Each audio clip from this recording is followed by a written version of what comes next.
Today is Wednesday, March 19, 2014. This is a meeting of the Franklin County Board of Commissioners. This afternoon, there is a bi-county meeting of the Benton and Franklin County Boards of Commissioners scheduled to be held at the Health District in Benton County. It will be recorded separately.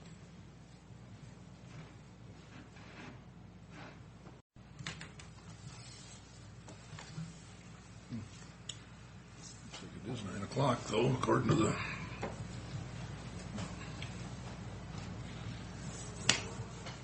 Good morning. It is 9 o'clock, and we'll open our regular board meeting for Wednesday, March 19th with the Pledge of Allegiance, please. Pledge allegiance to the flag of the United States of America and to the republic for which it stands, one nation under God, indivisible, with liberty and justice for all. Thank you.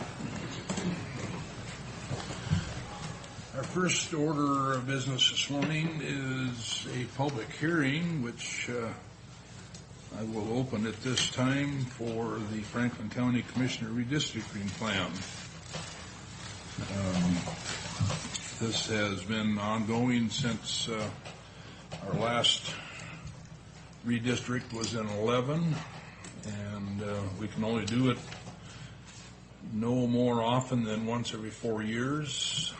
So we've kind of held off until after the 2010 census was completely recorded and to get our equal numbers between the three districts. So I believe all three of us have had a chance to look at what has been brought to us, and at this point I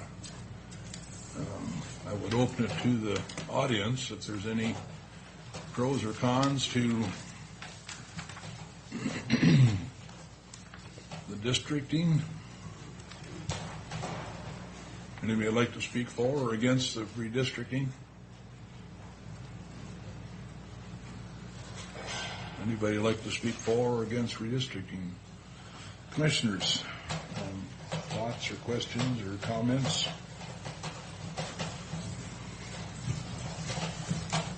No, I think that what I can say is I think that we have done a very good job at keeping the districts contiguous with the lines they're supposed to be. As you can see, the sections as from the map there, the green is District 2, the pink down there is District 1, and the blue is District 3. And I think they're uniformed well, so there's no cut-ups. It doesn't look like there's any gerrymandering. And I think with the population, we have decided we have divided that well enough that we're as close as we're going to get. So I think this map, this proposal is about as well as we're going to be able to do. The rules say we're supposed to divvy it up based on population, not geography. And as the guy in District 1, which is the pink part, I appreciate the fact that I don't need nearly as many signs as you guys come election times. Right. Or as many notices to chase around. Huh? It's an imperfect process, but we do the best we can. Districts have to be within 10% of one another. I would say it's probably worth noting for the record that there's some confusion in the community about why these districts exist, and as I understand, they're really to ensure that we don't elect three commissioners that all live in the same cul-de-sac. Is to spread it out. But best we can with the size of the county. Right, and once a commissioner is elected, and this is the important part, you serve county-wide. So a constituent living in Colotis is my responsibility as much as anyone else's, and vice versa. And I think that's oftentimes misunderstood. So yeah, we're appointed from our district, but voted on by the county. Yeah. So with that, I would entertain a motion. If no further questions. Do we have a resolution? We do.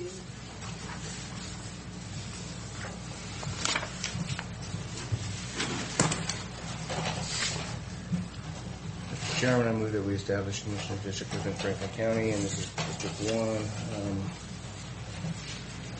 New boundaries were set most recently for Commissioner District 1. Well, that's all we need. Yeah, that's not much on these resolutions.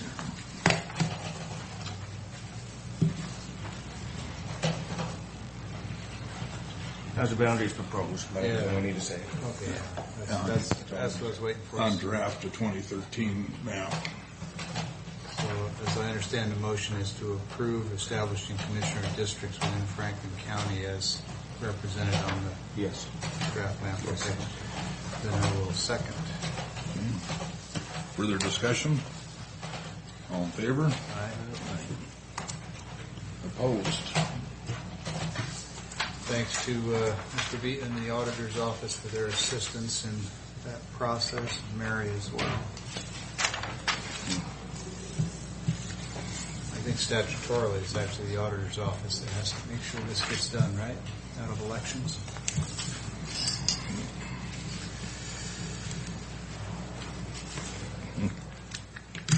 I just give up.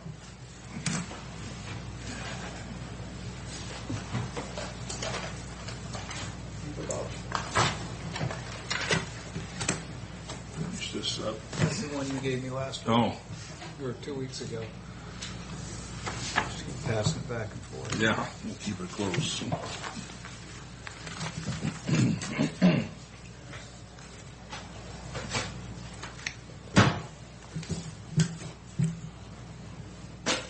This ready to go, Mary?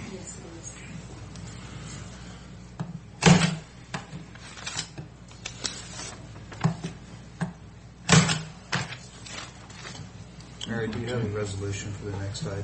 I'm sorry, I didn't print it. I'm getting it right now. Oh, okay.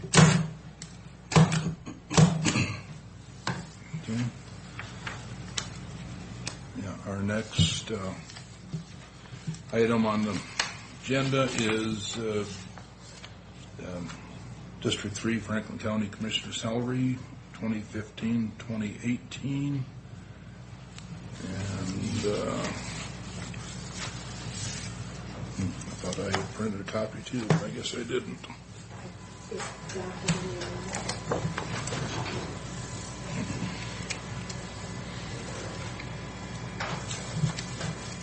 Oh, yes, I did too.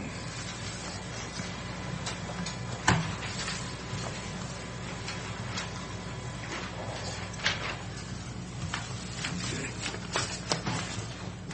This is the copy, or the resolution. Any change between the draft and the final that anybody knows of? I am not aware of any.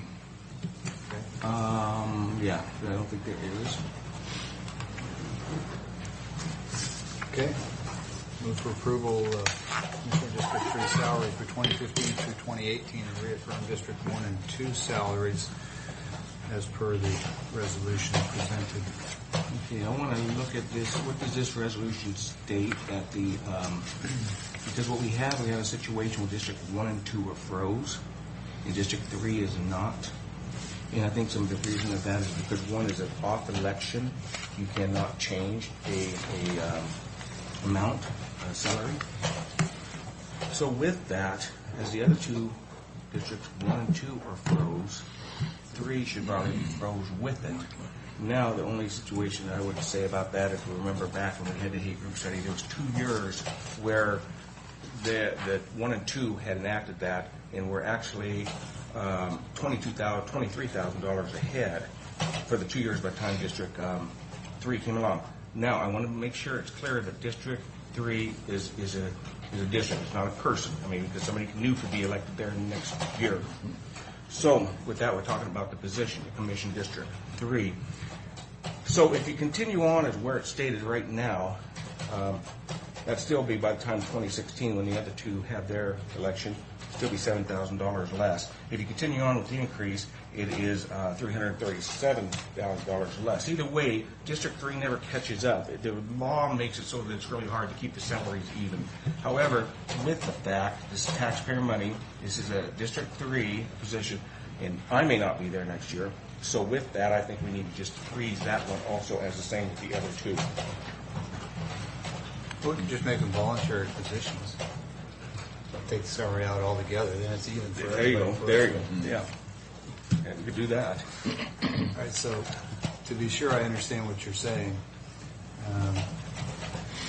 Districts 1 and 2, which are presently myself and Commissioner Cook, going into the 13 to 16 cycle, we froze our salary for the full 4 years. And you're suggesting freezing District 3 from 15 to 18 also? Because Yeah, I think we have the same effect when we set the salary for that 4-year term. It is frozen by law, it can't be changed.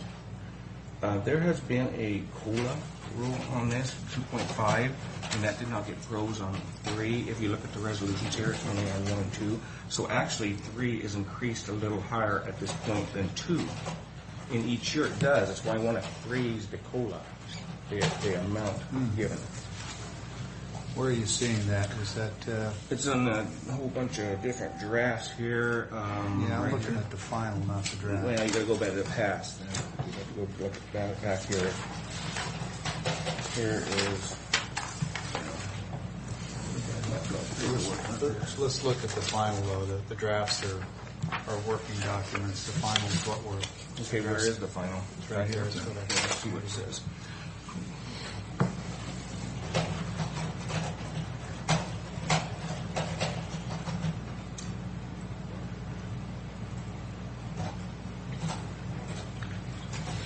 You're referencing the part that says, except as provided in Section 1 of Article 30?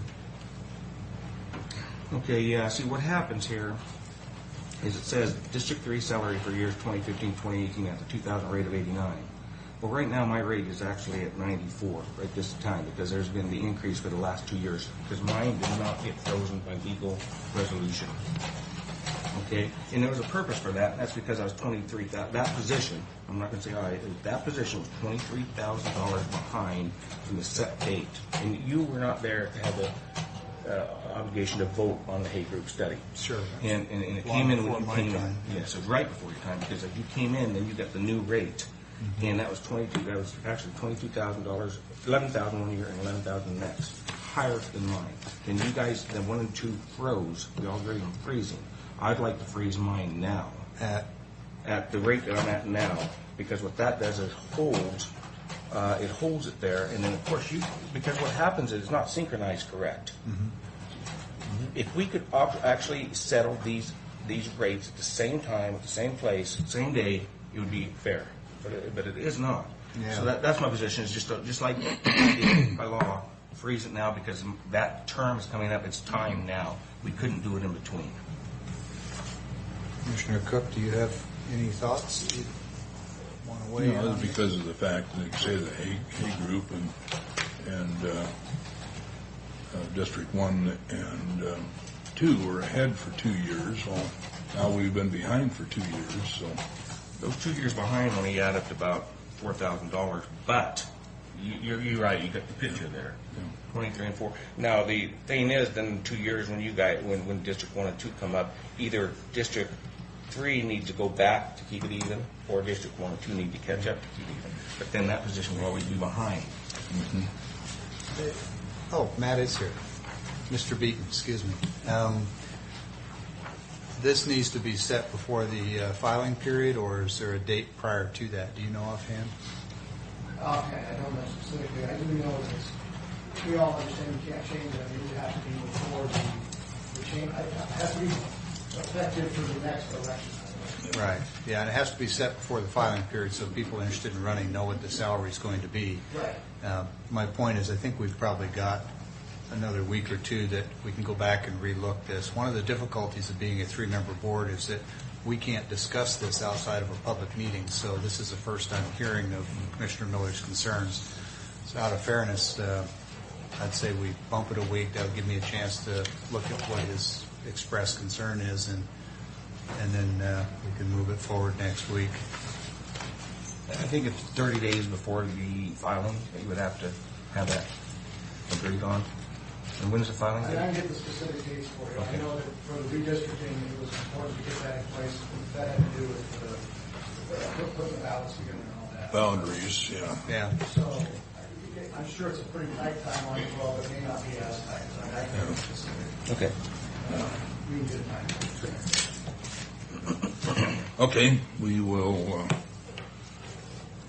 hold off that for a week and readdress it.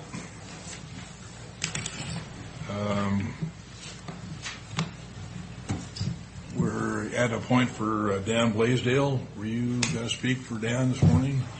Okay. Come up to the mic and name and... Good morning. My name is Roy McLean. I'm the Chief Deputy Coroner of Franklin County. So what are you bringing forward? Well, I understand there's a proposal where our O2 Blazer has thrown seals, head gasket. It's in need of major repair. The two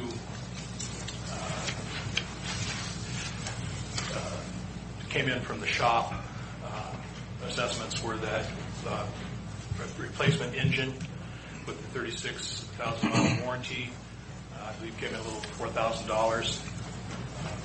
And to replace the seals and head gasket, things like that, was a little over $2,000. Do you have the figures there with you? I didn't realize I was going to be speaking on that particular. I know that it was requested that Dan, Coroner Blaisdell, get 2 extra assessments or bids, estimates on a replacement. He did make contact with Chevy Garage and also an independent garage who were going to fax us those estimates. And as of this morning, nothing has come through on fax. Okay. Well, I know I had requested Dan to do that rather than just take the shop bid and just, to get out, because it's not an ER&R vehicle. It's a county-owned vehicle, and I suggested he get a couple more estimates on it. So I would like to hold this also until it comes up. Are you without a vehicle right now? Or No, the shop has provided us a vehicle to use at this time. So you've got an interim? Is that okay? Not to pick on you, but I got to say, it seems like your department is sure hard on vehicles. Yeah. For a couple of years. You see, you've totaled 2 and blown an engine on a third. Well, I stand beside before you with a clean driving record. Well said. Yeah. Okay. All right, thanks. Thank you, Joe. Okay, so the choice there is that we need to either fix this or do the long haul. Well, Commissioner Cook has suggested they get a couple of outside estimates. Some more. Okay, And that'll be fair. Okay. As long as we've got a replacement or a temporary vehicle in place. Well, I thought you would have had some comparisons or something. I would think so. Yeah. Okay. He's driving the little red one that I used to. That's awesome. Oh, yeah, I saw that up front. Okay. Yeah. Morning, Gordon. So it is up to Gordon at this point, please. It's here's the paperwork on Gordon's bid award. Correct. About 2 weeks ago, we opened bids for janitorial proposals for Franklin County facilities. And today I'd like to go ahead and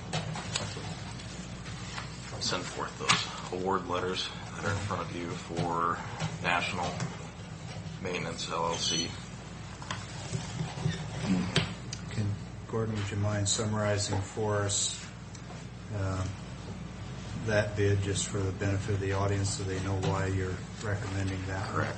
The bid came in as the lowest cost for Franklin County, as well as deemed the most advantageous bid proposal to Franklin County. So I'm sure you looked at cost and also work history and reliability and all Cost, work history, reliability. They've been a company that's been around since 1950s. They used to be dependable. That used to be their name. Correct. And since have been Used to be dependable. They aren't anymore. yes, now they've been switched out. National purchased a lot of large corporations throughout the year that had a substantial, great track record, great customer service, and a good work ethic. It's a local office? Local office in Kennewick. Kennewick. This is Franklin County. It's as local as I could get with this one. Okay. All right. There's the paperwork there too. No other questions? Go ahead. I'll make a motion that we sign the award letter and public works contract between Franklin County National Maintenance Contractors, LLC, for the new janitorial services contract with Franklin County. Second. All in favor? Aye.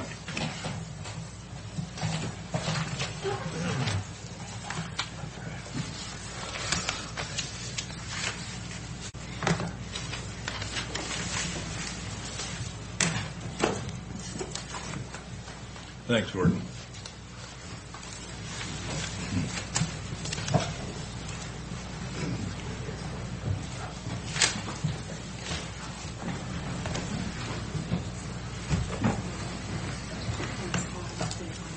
This is all of the, are you? Okay.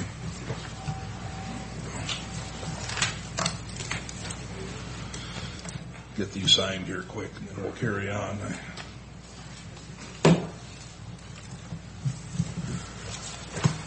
Up to Palouse Falls yesterday with the governor and almost lost my pickup in a couple of potholes. So I told the governor that's why we need more county road Good for money. you. Good job.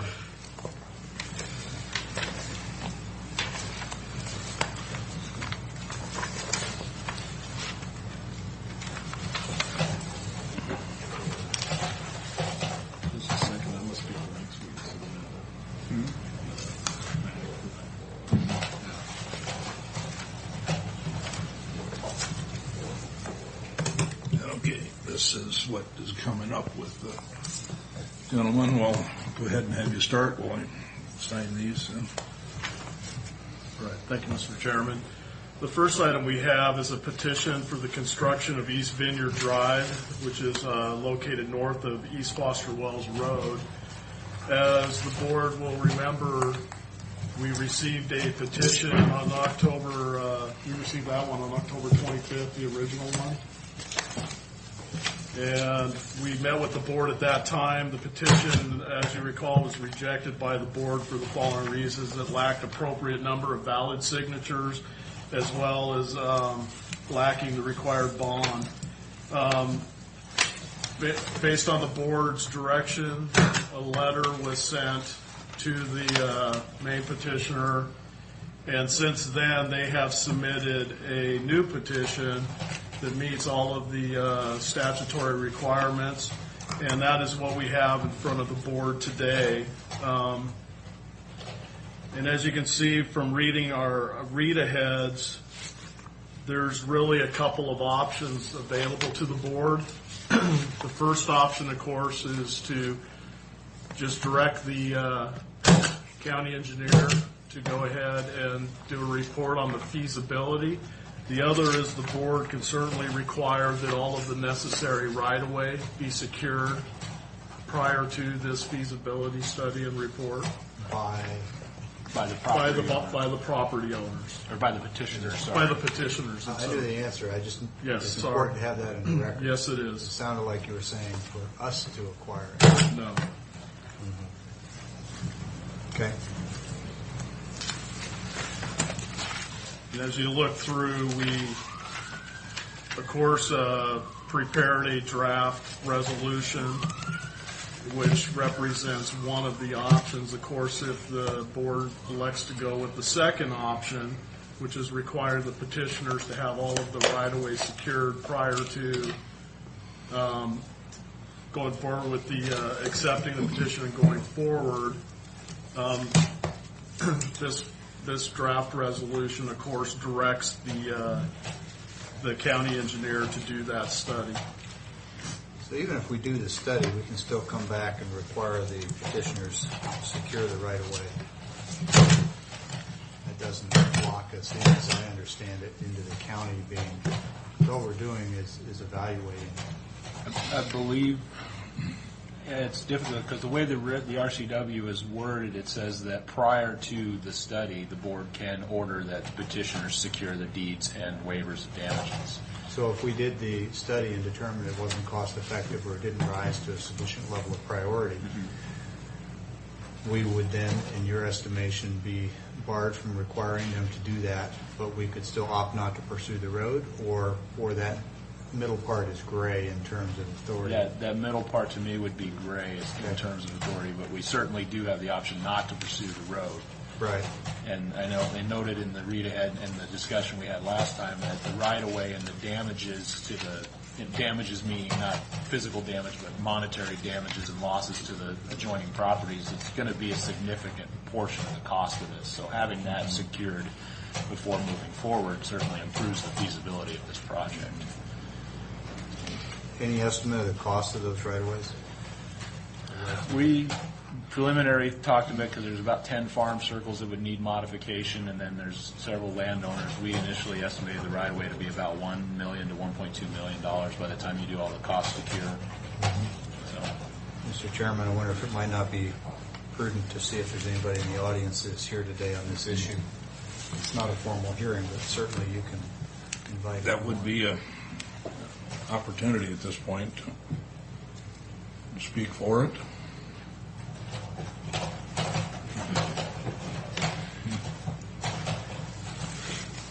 Morning. One, I don't know if you guys know me, most of you do. I'm Kurt Didier, live out there. When I got word of this road, not very happy about it. In the essence that taxpayer dollars are going to, I understand, secure the right-of-ways and stuff for this. Is that correct? Well, it's actually what we're discussing right now is But I'm saying, if it was pursued, the county would have to pay for the right-of-ways? not necessarily. That's what we're discussing right now, is that one option would be to tell the petitioners if they want this to go forward, the county won't pursue it unless they secure the right-of-ways. Another option would be for the county to go study it, and then at that point, it's gray as to whether we would have to buy the right-of-ways or we could still require the adjacent landowners to do it. That was the discussion we were having. Okay. Looking at what the information I found is there's one particular individual that's really pushing for this. I'm not going to mention names, but I think probably everybody up here knows who it is. It only directly affects, on that petition, possibly 10 people. The rest of the people, the 70-some odd people that signed it, not even directly even going to affect them whatsoever. Kind of seems to me like a bogus bunch of names. Not bogus, I mean, they're real people, but I'm saying where it's not going to directly affect them, I don't quite understand where that really comes into effect. You get a petition for 76 people to sign something to put in a road at a cost of I guess you guys are estimating $2 million for the road, and then $1.2 million depending on who has to put that bill for easements and right of ways. You're talking over $3 million. If it's anything like what I do, you better have tacked another 25 to 30% on that by the time it's all said and done. So you're up in the upper neighborhood of $4 million. Curtis government, you better make that 40%. Well, okay, well, yeah, I'm just saying, I just know, I do projects all the time too, and when I start, I go out and get all the best bids I can possibly get. When I'm said and done, it's usually about 30% higher than what I even got started with, whether it's due to inflation or things going up, I don't know, but it's always higher. And that's what I'm saying. By the time it's done, I've read your guys' resolution through my wife on the email that you projected $2 million for the road, but that ain't included. I don't think the $1.2 million or whatever, depending on who has to come up with that, whether it be the landowner, whether it be, the county. So like I'm saying, you're probably talking an estimate of $4 million for this road. I know as one person, I'm not opposed to it 100%, but it's a deal where I've been living on a gravel road here for 55 years. Some days I'd like to get my road paved or something done to it, and then we're going to go punch in a new road that benefits. And I know I've always been told that it has to benefit enough people for us to want to do it. Well, here it's going to benefit one guy directly, 100%, a few other people a little bit. And right now there's no houses on where this road's going to go. So it looks to me like something that one or two people are really pushing for something that they want everybody else to pay for. So that's why I guess I'm here that, some stuff like this does not make me very happy when we're talking the kind of dollars we are. Was there any state grant money be involved in this, or do you not know? No, where we're at right now is we received a petition, and it met all of the statutory requirements for a petition that's submitted to the board. And so at this point, what we're doing is presenting this petition to the board and their available options. And no decisions have been made. This isn't a route. It's not a classified route. Nothing at that point, nothing to this point has been done other than the two options that we presented to the board that are available to them statutorily anyways. And so that's where we're at. Anything beyond that would be at their direction for us. I totally agree with you, Critic. I have not named names also. I'm pretty sure there's one landowner along there that is not for this. And I doubt that he'll give up his property for it. Okay. Well, I just know, reverting back to when Foster Wells got pushed through, I know some of those landowners are not overly happy because they said their ground's become garbage dump now because people have access in both directions to come through and dump garbage and 2 or 3 in particular on that road. And this will even make it more accessible for people to come out and dump or whatever you want to call it and then skedaddle out the back way. So anyway, that's kind of my opinion. I don't know if anybody else had any. Thank you. I'm Quinn Didier. I'm a farmer out here in Franklin County. I'd also like to comment on this. I think we're dealing with, again, as my brother stated, it's going to help a few and affect everyone. I just got my taxes in the mail for my property taxes. And I can tell you what, that's something that's not going down. The increase in our taxes is astronomical. The state of affairs we are in this state right now, our county and our country, I think we all got to look about trimming our budgets instead of increasing them. If these people want the road, they've signed the petition, they should be paying for it. Don't put it on the rest of the taxpayers. If you decide the rest of us should pay for it, it should go to the vote of the people of the county. This big a number should be going to the vote of the people. Thank you. Thank you. Any other comments? Commissioners? Well, I have to agree. A lot of times what we look for roads is for population and for safety. And if neither one of these actually are going to do that individually, just doing it for a few, it doesn't make sense. So I think that's what we're studying over now and looking at this point. And I think we're far from it yet. But like we said, the gray area, who pays for it, all that. There's a lot of discussion on this. And that's what we're going to bring up here and discuss. Matt, there's a variety of reasons why we create roads, improve roads, and a few of those have been touched on. The one that hasn't been directly spoken to is economic benefit to the region and accessibility of getting products to market. I don't see anything with this proposed road that solves an existing challenge in getting products to market, but I want to be sure that I'm not overlooking something. We've got other all-weather roads that are within the vicinity to get products to market. This doesn't solve any long-standing problem that you know of, does it?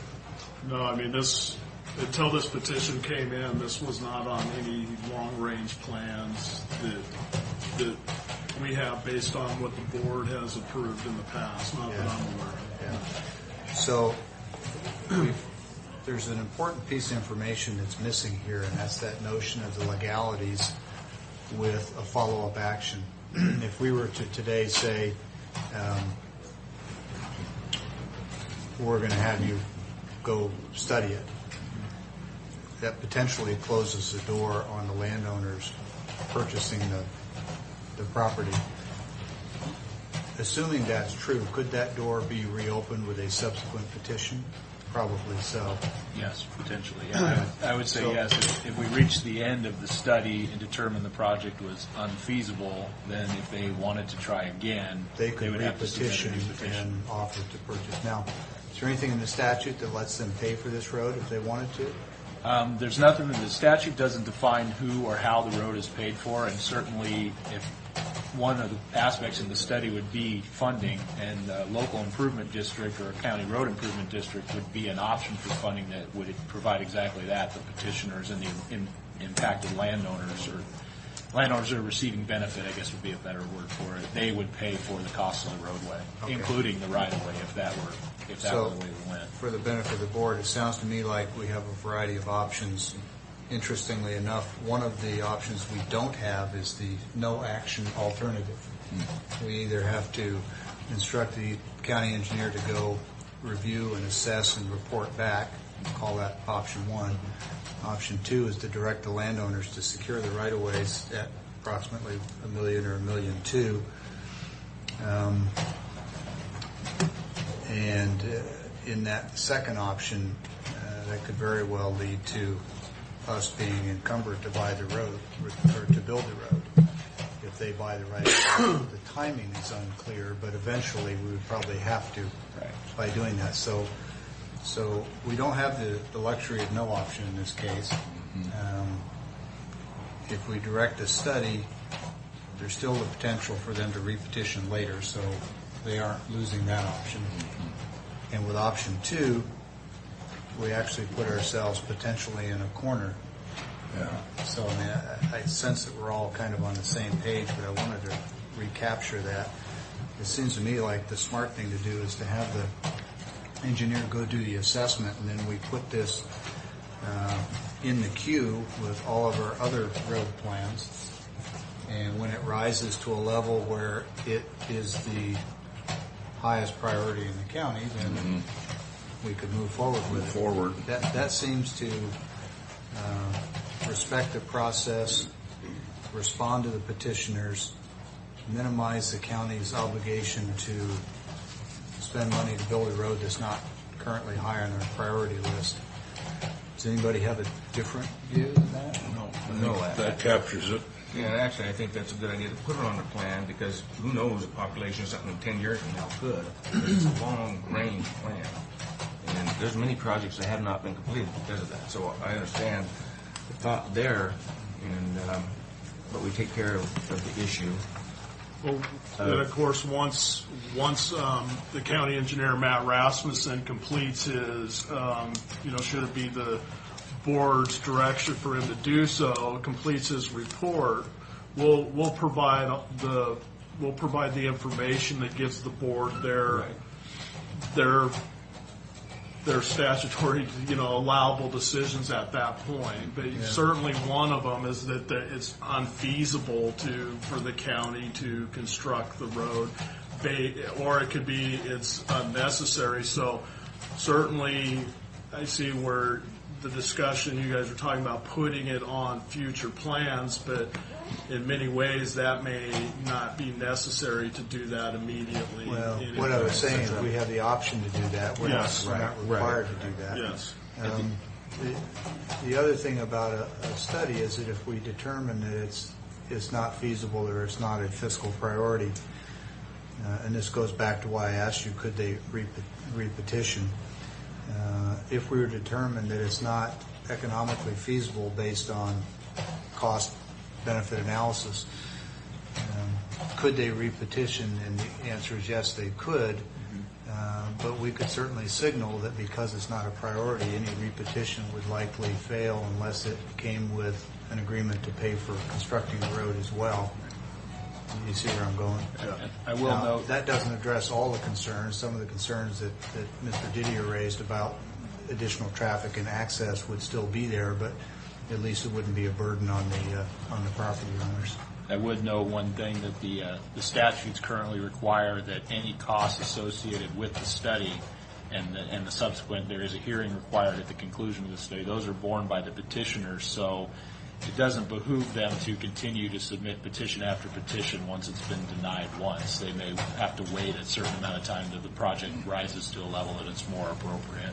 Well, at the conclusion, if the recommendation is that it may be a future road, but it doesn't rise to a level of priority to fund it now, they wouldn't necessarily have to repetition. They could simply wait until it became a priority. The repetition only comes into play if they decide they want it badly enough to actually pay for the road. in which case they could repetition. The taxpayers wouldn't cover the cost of the right-of-way or the construction of the road.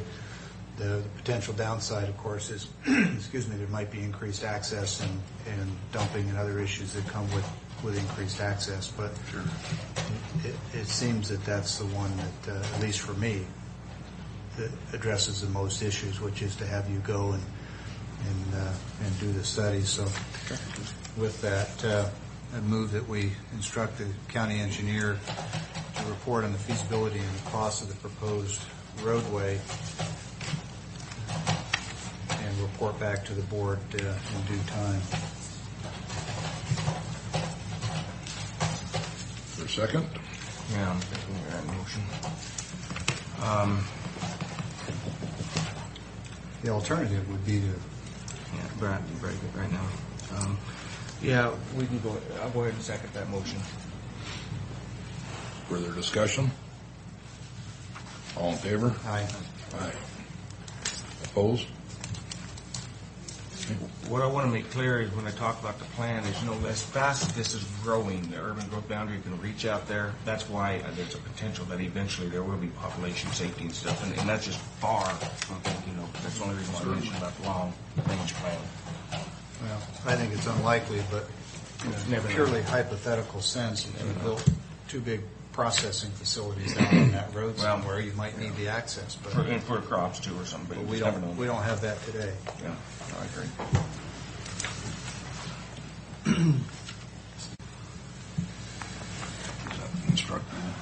Who was the petitioner on that? Donald Buse. Okay.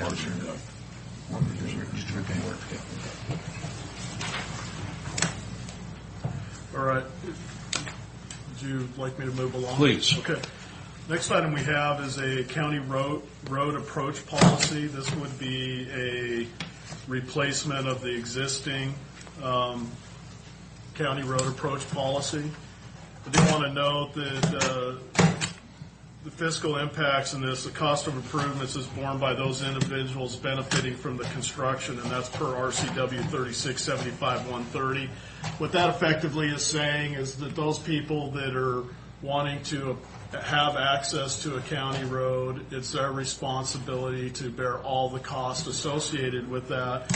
I do want to point out one of the major differences between our old policy that was adopted in 2002 was at that time that policy basically provided that the county would supply any necessary culvert pipe. That's not consistent with the RCWs, where the rest of Franklin County is bearing the cost of this. So those are things that as we go through and review some of these old policies, we're trying to ensure that we're being consistent with the statutory requirements as such. And so we're really trying to get this in there. I do want to point out that we're not adding any fees for these approach permits.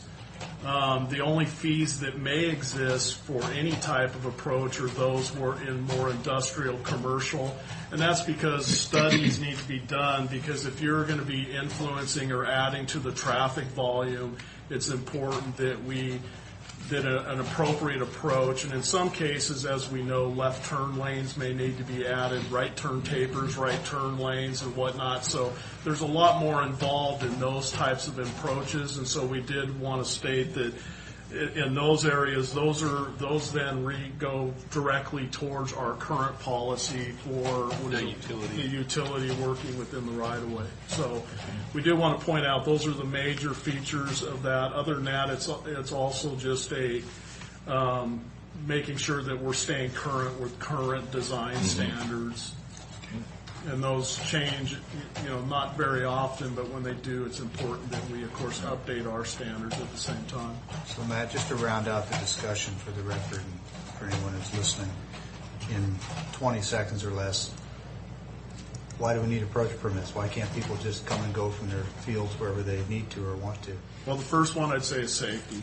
And it's safety to themselves and also safety to the traveling public, for us to be able to... Okay, some of our county roads, you can see for miles, and they're straight as an arrow, so there's not a big safety concern there. Yeah. What's next? Minimizing damage to the edge of the roadway. We certainly want to make sure that where those approaches are constructed, that they've been built to a structural condition that supports the equipment and vehicles moving on and off the road. The shoulders are not intended for constant traffic. They're there for emergency stopping and things like that. So You need some separation from existing Right. intersections or And that plays back into the safety. You want to make sure that those approaches, even if it's straight and narrow or straight and visible, if you're too close to an intersection or too close to another approach, if there's a lot of vehicles coming off, it provides too many conflict points, and drivers have a tough time assessing more than one conflict point at a time. So what about occasional on and off for the benefit of our ag community, not recurring? Because sometimes, frankly, I mean, we're all human. Nobody wants to drive the other end of 40 acres to get to an approach. And it really is going to depend on the type of equipment that they're doing, but for the most part, we prefer that it be limited to certain areas. The large tractors and stuff, they are not set up the way on-road vehicles are. Their pressure points are significantly different, and they do cause a lot of damage to the road edges. We do have a provision in this policy that allows for a temporary approach, so if they were doing harvesting or something and they wanted to have access to another area of the field that they only use for a short amount of time during the year, we could work with that in a temporary standpoint. How long does it take to get one of those temporary access permits? Generally, we process most of our approach permits in less than an hour. I mean, they can come in, stand at the counter, and in less than, I'd say an hour is rough, but 20 minutes for most of them. It's very quick. we're taking the bar ditches so deep and you use access all any place. Yeah, we're working on that. We're working on that. So to take it to the next logical step, can we maybe get to the point where someone could email you or fax you a drawing and say, hey, I want to put one here, and they wouldn't even have to come into the county? Potentially, yeah. We'd still want to have their signature, so they'd have to mail in a signature or something. But yeah, the end goal with this would be we would post our application. Sign it and fax it or email it or and something. that would be fine too, yeah. We want to post, my goal is I'd like to post this permit and the process and everything online so that people can download it. It would be a fillable form so they could type everything in and then fax it, scan it, whatever they need to do to get it to us. My goal is to make it fast, cheap, and easy. Yeah, correct. And that benefits the residents as well as us. So. Okay. All right. Does that do anything for the landowner's liability if there is damage or there is an accident or something? Wouldn't it reduce their liability if they're at least trying an improved approach? I know you're not an attorney. I'm not either. But it seems to me if you drive up onto a roadway where there's no approved approach and there's an accident, that's not going to be as good a situation as if you've got an approved approach. And I could argue, and the damage for certainly if they're using an approved approach and the roadway starts to deteriorate, we would be responsible to make if sure we that can got work done. on making it fast, easy, and cheap, that'd be great. Yeah. Okay. Mr. Chairman, I don't have any other questions. Are we ready for a motion? Please. Move for approval of rescinding Franklin County Resolution 2003-284 and approval of Franklin County Road Approach Policy as presented by Mr. Mahoney. Second. All in favor? Aye. Aye.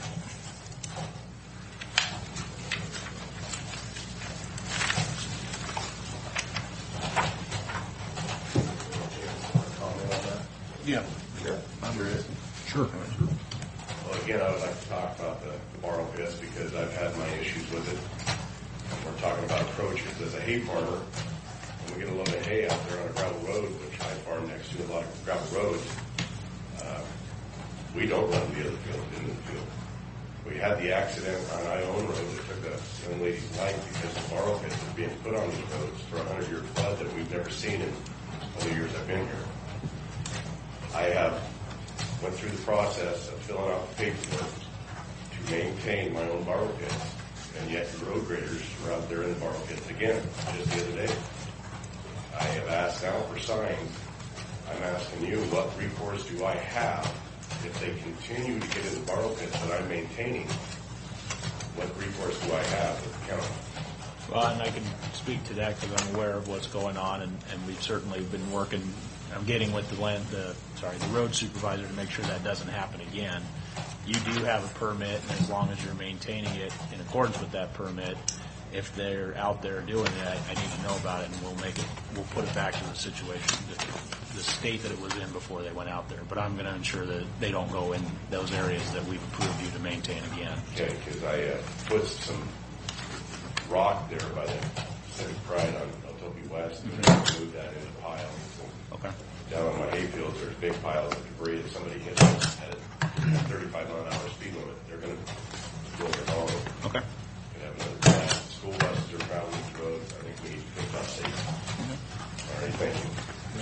Thank you. Clint, before you leave. Yes, sir. If you remember, I came out and visited your farm, and I visited Kurt there, and your dad, mom's place, and there's some growers that do a very good job without destructive growth. You guys are one of them, because I saw it, I witnessed it. There's a few others out there.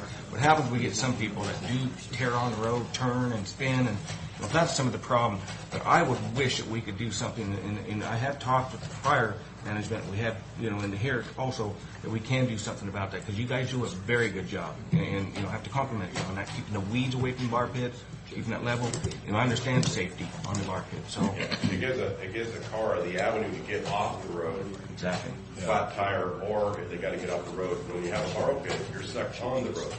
Right. We're trying to give people, besides making it easy for us on and off the field, we're trying to give people a safe avenue to get off the road for flat tires.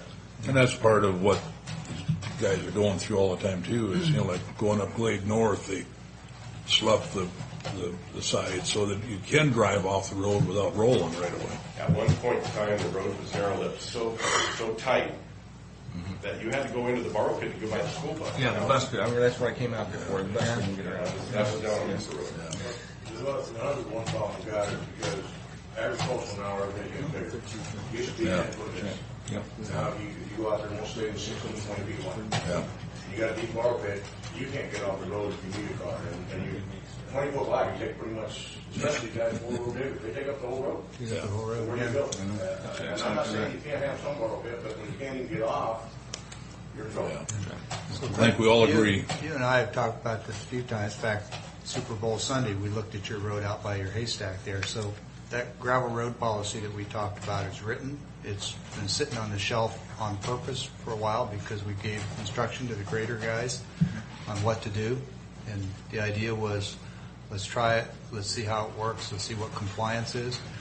And so the last step is to go back to that policy now and add the piece that says, okay, if our grader guys can't figure this out, then we need new grader guys. So that's the last step. That's where we're at in that process. Our dad was through this over and over again, clear back in the 70s. That road, Old Valley Lane, has been maintained the same way that we want to go with the gravel roads since I was a child. And they were instructed not to get in the borrow pit. That is one of the nicest washboard-free roads out there. They don't need to go into the borrow pit to make them washboard-free. They just got to keep the gravel up on the road. Yeah. So there's a way of doing it. It's been done on Old Valley Lane, or Old Holly Drive forever. So there's a road to look at. Thank you. Okay. Thanks. Next. The next item we had was Juniper Dunes Federal Lands Access Program Project Memorandum of Agreement. I do want to let the board know that we just received updated memorandums of agreement from the federal, Western Federal. About 7:30 this morning, they emailed me a last-minute update. It's fairly minor, just a couple of sentences they've added. I did provide a marked-up copy for each of the board members to take a look at to see what the changes were. But in the interest of time, I'd like to give the board the opportunity to review these, and if they would like, we can certainly, I'd request that we put this on next week's agenda.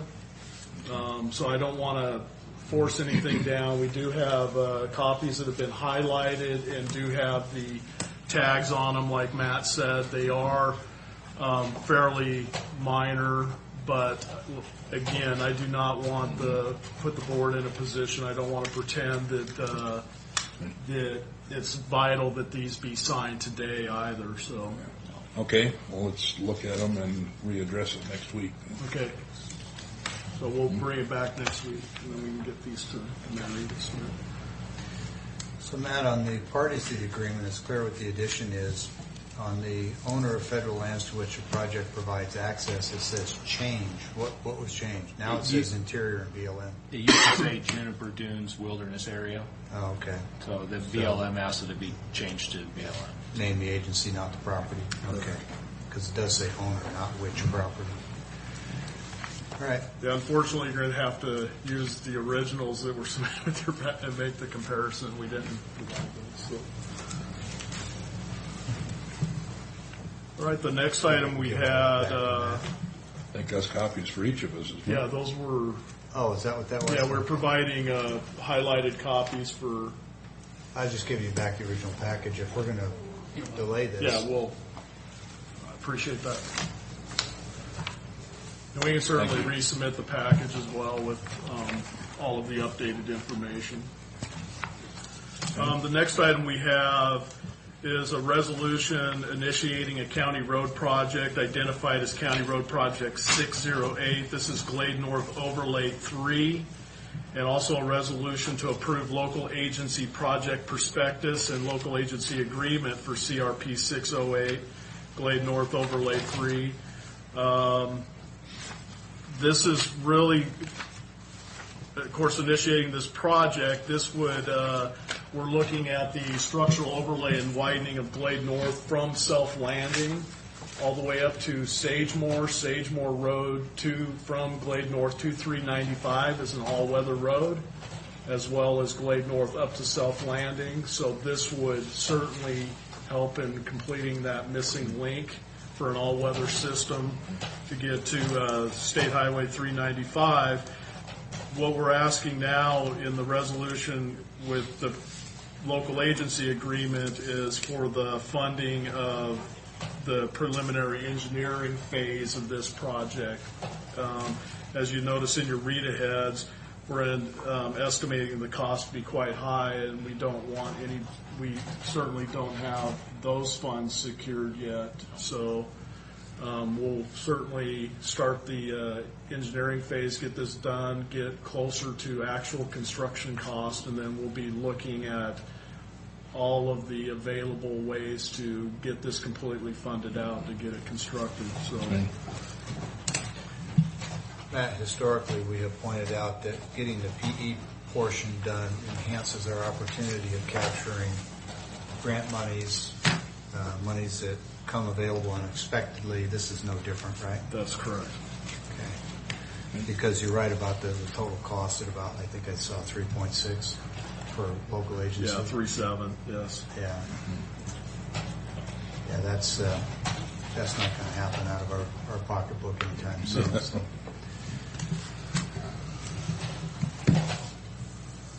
As we know, they keep coming out with more Tiger grants, and we were fortunate enough to get one. And of course, some of the things they do look at is shovel-ready projects. Mm-hmm. And so right. Certainly, that's if they come out with a new one when we're at that point, we'll certainly go. But like I said, we're going to do everything we can to secure any funding we can find. Okay, move for approval.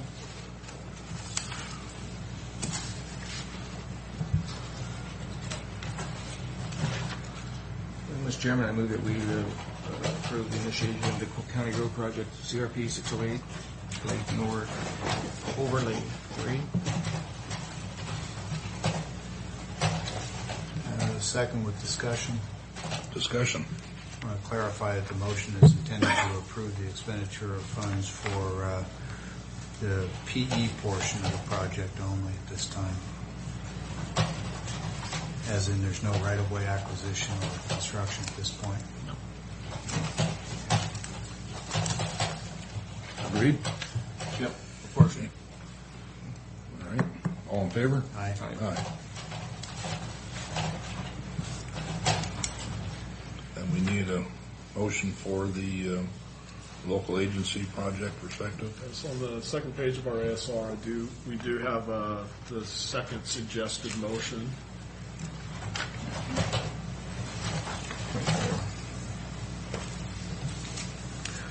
Mr. Chairman, I move that we approve Resolution 2014. It's approving the local agency project perspective and entering a local agency agreement between the Franklin County and Washington State Department of Transportation to CRP 608 Clave North Overlay 3, and authorizing the chairman to sign on behalf of the board. Second.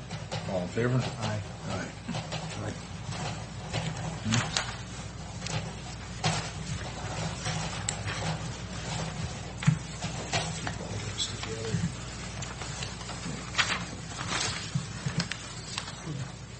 Board permission, I'll continue. Please. Okay. I believe this is the final item. Final item we have is a resolution initiating a county road project identified as CRP 609. This is the Basin City Alternative Transportation Route Improvements. This project is 50% funded through FHWA Surface Transportation Alternatives Program, identified as their TAP program, and 50% county match. In this, the annual construction program will be amended to include this project. And as we identify there, we do identify the estimated project cost at $103,545.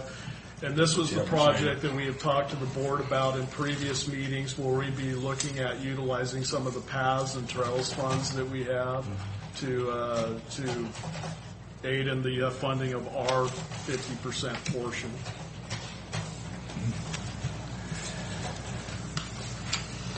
Okay, so you said you're going to use a trails path money. Yes, in our investigation of the RCWs, and we've determined that many elements of this project would meets the requirements for utilization of those funds. Because we're going to be replacing pedestrian ramps, installing new sidewalk. The sidewalk that we're installing, because it's acts direct path to the school, will actually be wide enough to accommodate both pedestrians and bicyclists. So we'll provide better walking, waiting area for alternative transportation route. That was based on board discussion. We had improving adjunct facilities and replacing and updating that signalized crossing that currently exists on R-170 there in Basin City. So. What kind of a signal are you going to update it with, or what's the Are you thoughts? familiar with they call them rapid flashing beacons? You probably see, West Richland has quite a few of them. They just installed some, I'm trying to remember which school here in Pasco, but we're going to remove the overhead light that has right now just a switch that someone has to unlock a box and turn on. Right. And put them in with actual pedestrian buttons on each side, and then they have the rapid flashing LEDs that Okay. bring a lot more attention to that that crosswalk. Good. That's a busy And then road for kids to be walking across here from that.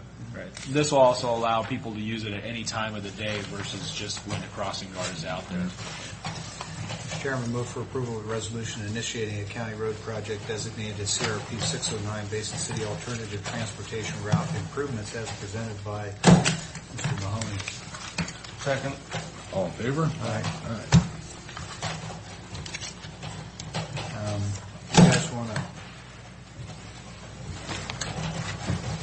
I don't know if you want to make a clean copy before we sign these.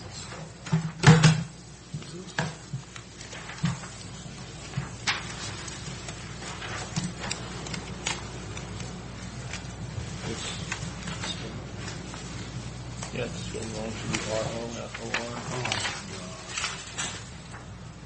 Yeah, we'll need to make a clean copy. Yeah, just have Mary print some clean ones. Mary, I'd like to point out that Commissioner Peck has pointed out in Well, that's it. Just call me out publicly. we appreciate that because we want to make Thanks, it. Matt. We want to ensure that it's right, but improvements is spelled wrong, and we need to get that fixed. No, I appreciate that, Commissioner Peck. If you've seen my typing, you'd know that I have plenty of experience with typos. I just sometimes get upset with myself as I read stuff and I know what it's supposed to say, so my brain tells me that's what it says. But Yeah. I'll take care of that before the end of the meeting. okay. Did we send you a Word document version of that one? Mary, if it would be a benefit, we'll have our staff fix that and they can resend you a new Word document to be printed out. That would be better for you. Either way. Sure. I didn't mean to call you out. No, that's fine. I appreciate that fact because it needs to be right. Wasn't trying to embarrass anybody. This must be the corner that we held off on. Too many papers here.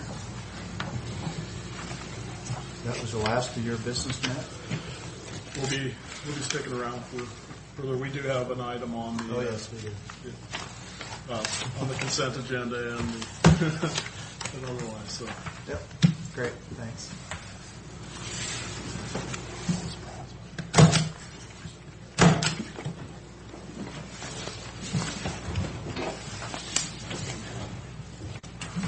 Ready to catch up here. Yeah. I think we're ready, Mr. Shu. Morning, Eric. Up to the chairman, but I think he's ready. I think I can listen and sign at the same time, so. All right. Well, thank you, Commissioners. I always appreciate the opportunity to present what I'm working on. And what I have this morning for you is my 2013 annual report and the 2014 strategic plan. I'll start with the annual report. I think that probably makes the most sense. And at the outset, is there anything that the board would like me to go into more detail about? If not, I'll just start from the top and feel free to stop me at any time and pepper me with questions. All right. I just asked that when you go through it, where you've made changes in the program in the last year, 5 or 10 seconds on whether that's been a plus, a minus, or neutral. Sure, absolutely. Oftentimes, we don't connect in our brain the change in the outcome. Gotcha. I'll do that. Well, going in the order of my... Both of these 608s with the same All right, thank you. resolution Appreciate number. that. Just going in the order of the annual report itself, then, I'll start with district court operations. As the board knows, we provide public defense services for all district court cases filed in Franklin County District Court. Last year was the second year of very persistent reduction in caseload, both in filings as well as in appointments. What's notable there is that appointments went down quite a bit more than filings. For example, compared to 2010 to 2012 average levels, filings were down by 22.9%, whereas appointments were down by 37.4%. Why was that? I can let the board know. I'm pretty sure that... I'm being your straight man here. Keep teeing them up for you. All right, thank you. I'm glad you asked that question. I believe, and the district court staff and Judge Roach concur that it is really the program that this board has supported that started 2 years ago, providing arraignment counsel at all in and out of custody arraignments. This is a public defender who's there provisionally to represent everybody, answer questions, sometimes work with the prosecutor that's there to see which of these cases can be resolved early. And frankly, with the volume of cases coming in, some might be probation violation cases, some might be very straightforward driving while license suspended in the third-degree cases. And what we saw without this attorney there is that a lot of people didn't know what to do, may not have been able to grasp or comprehend what the consequences or risk-benefit analysis was on a plea offer, and as a result, they sat in jail for quite a much longer period of time, and or ended up needing a public defender appointed only to resolve the case pretty well immediately. Because with, for example, a driving while license suspended case, if they knew they received that suspension notice in the mail, they decided one day they needed to drive to the grocery store and understood that that wasn't a valid excuse under the law, then what it came down to was, okay, is this a reasonable plea offer from the prosecutor?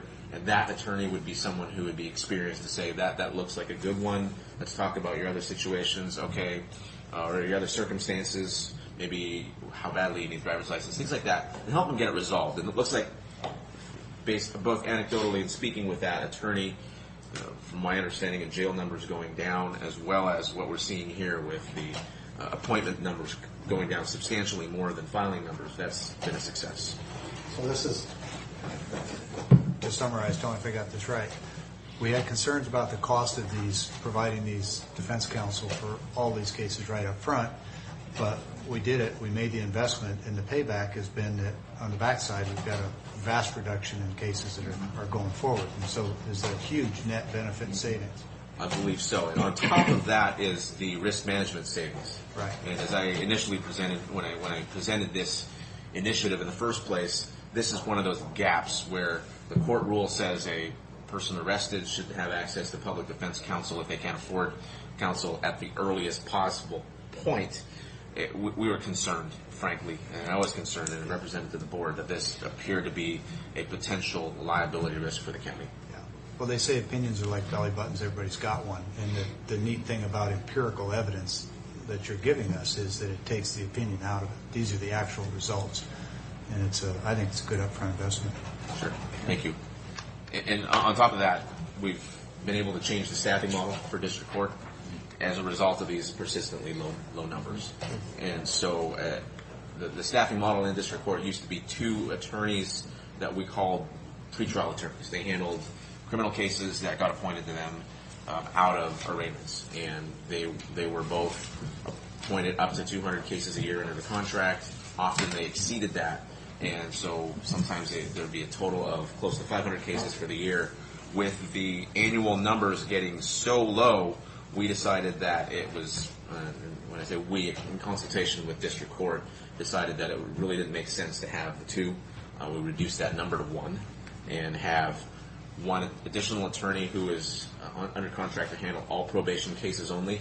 And with the volume of probation cases, it ended up being a $480 a month contract. So not very much of an investment from the county, but someone who can now focus on that, as well as a second attorney to handle conflict cases, because the problem with having just 1 attorney is when they have a conflict of interest on a case, then we need to scramble around and look for someone else. So we have a second attorney under contract to handle cases in excess of 200 for the year, which we believe there may be some excess, not very much, but also the conflict cases. And so that's allowed further savings for the county in terms of a change in staffing model. And we hope that's going to be persistent. It looks like with this level of filing, level of law enforcement activity, and I don't see any of that changing. This should be what we deal with, for at least for the time being, until the population grows again. Any questions on district court operations? I think that sums up what I'd like to present on that. Moving on to Superior Court. Actually, it turns out I mislabeled the top. That's Superior Court operations is the next tab. There really wasn't anything notable about caseloads in Superior Court. Fluctuated around a bit throughout the year. We do expect some seasonal fluctuations, but it looked like this year, if you look at the chart I have there's no rhyme or reason to that whatsoever. But when it all came to the end, it was pretty well no change. 0.1% higher than running averages for appointments, 3% higher for filings. And there we don't have any sort of an early resolution docket or arraignment docket counsel, and so I can only attribute the difference to that and to more people hiring private counsel. That's what happens in Superior Court. So I recognize that you don't have a play in civil actions, but do you have a thought about the number of Superior Court judges we have? It does appear that, from what we've been able to see, it's a very busy court. And I know from looking, sometimes when I'm looking, often my interaction with the court, other than when I'm in court, is looking for a judge for signatures on ex parte orders, which is where I approach the judge without another party there, either by court rule or whatnot. And I know it's hard to do. I know often when I go in there, judges are spread out all over Benton County court rooms as well as Franklin County court rooms. I know there's a lot of back and forth, and so I can say from my perspective it appears to be a very, very busy court. And the 7th judicial position doesn't seem unwarranted at all. And as you say, I can't speak for the civil side of things. I don't see that a lot, except that I see a lot of civil lawyers milling around the courthouse. People close track on what they do. But if the courts are busy and there's a shortage of judges, then it affects your access, and I get that. Certainly. Availability. And it also affects the number of trials that are able to be set. And so we do see some frustration sometimes with defendants who do want to proceed to trial, or with the system as a whole when we're juggling a number of cases that are all reaching the end of their speedy trial deadline. and again, I realize you absolutely don't speak for Superior Court, but if there's a limiting factor there, is it more likely number of judges, facility, staff? What, of those three, where do you think the shortfall is greatest?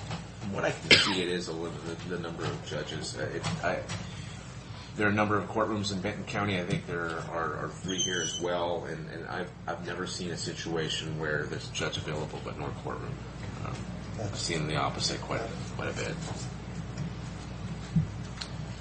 And again, Superior Court was uneventful, other than again the hourly case report, which I'll speak with to it in just a second. The one thing that did happen in Superior Court was kind of a wholesale departure of contract defenders. A couple of them ended up applying for and being awarded Benton County Superior Court contracts because, as the board may recall, September of 2012, Benton County itself had a mass exodus of Superior Court defenders, ended up opening up a number of positions. There was basically a musical chairs type situation with the expiration of contracts, as well as a couple of defenders being awarded contracts in Benton County. We have 3 new Superior Court defenders on board for 2013. All 3 of them are very experienced. All 3 of them are performing to our absolute satisfaction, and speaking with Superior Court judges to their satisfaction as well. Did any of those counsels who previously decided to leave en masse come back or apply to come back? You know, one of them did come back for a district court contract. Okay. One of them is now doing a lot of our homicides. Okay. And so we didn't necessarily lose all that talent and experience either. No, I wouldn't say so. Good. Not at all. Especially the one that's doing the homicides. He's working very closely with my office and helping us with training as well. So I think we mended some bridges there. Moving on to the hourly case report. 2013, interestingly enough, marked the first time in many years that no new homicide cases were filed in Franklin County. And when I say it's ironic, it comes at a time when 6 new cases were filed in Benton County. And I think that sets a record of sorts, at least for recent years. 2 cases were on deck in 2013 that got resolved. One of them was the Tasha Stewart case that ended up being resolved through a lengthy trial that ended up, unfortunately, being a good use of number of resources had to be used in that trial. Went on for quite a while. The investigation itself went on for a number of years, and that is resolved conclusively in 2013.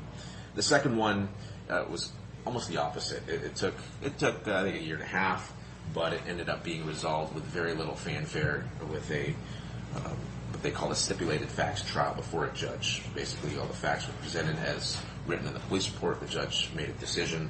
That took, I think, a day, and that was the State versus Adam Williams case. So both of those were resolved.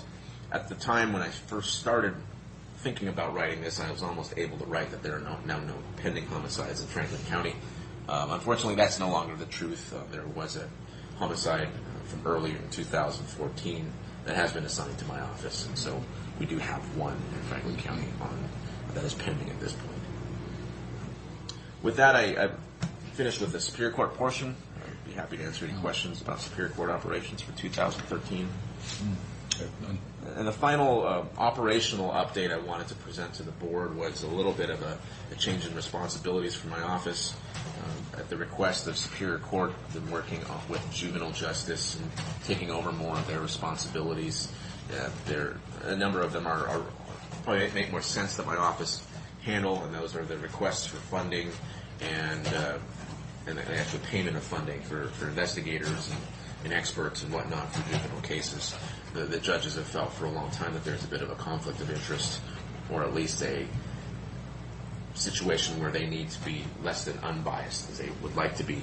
And I've been making those decisions for all the Superior Court cases in both counties already, so I have a pretty good system. As it turns out, there's not a lot of work there.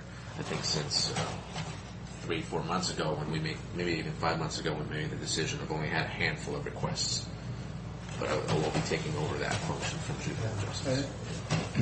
Presumably that doesn't change the cost of the county, just the process by which they get... Correct. And it's just a function that we take over. Everything else remains the same. And I think the plan in 2000... Kind of like a separation of duties or financial controls where you separate pieces to avoid conflicts. Sure, I agree. And Sub-message intended. Yeah. That's what we plan to do, and we'll take over completely in 2015, but not change. There'll be no changes in the financial model whatsoever. Okay.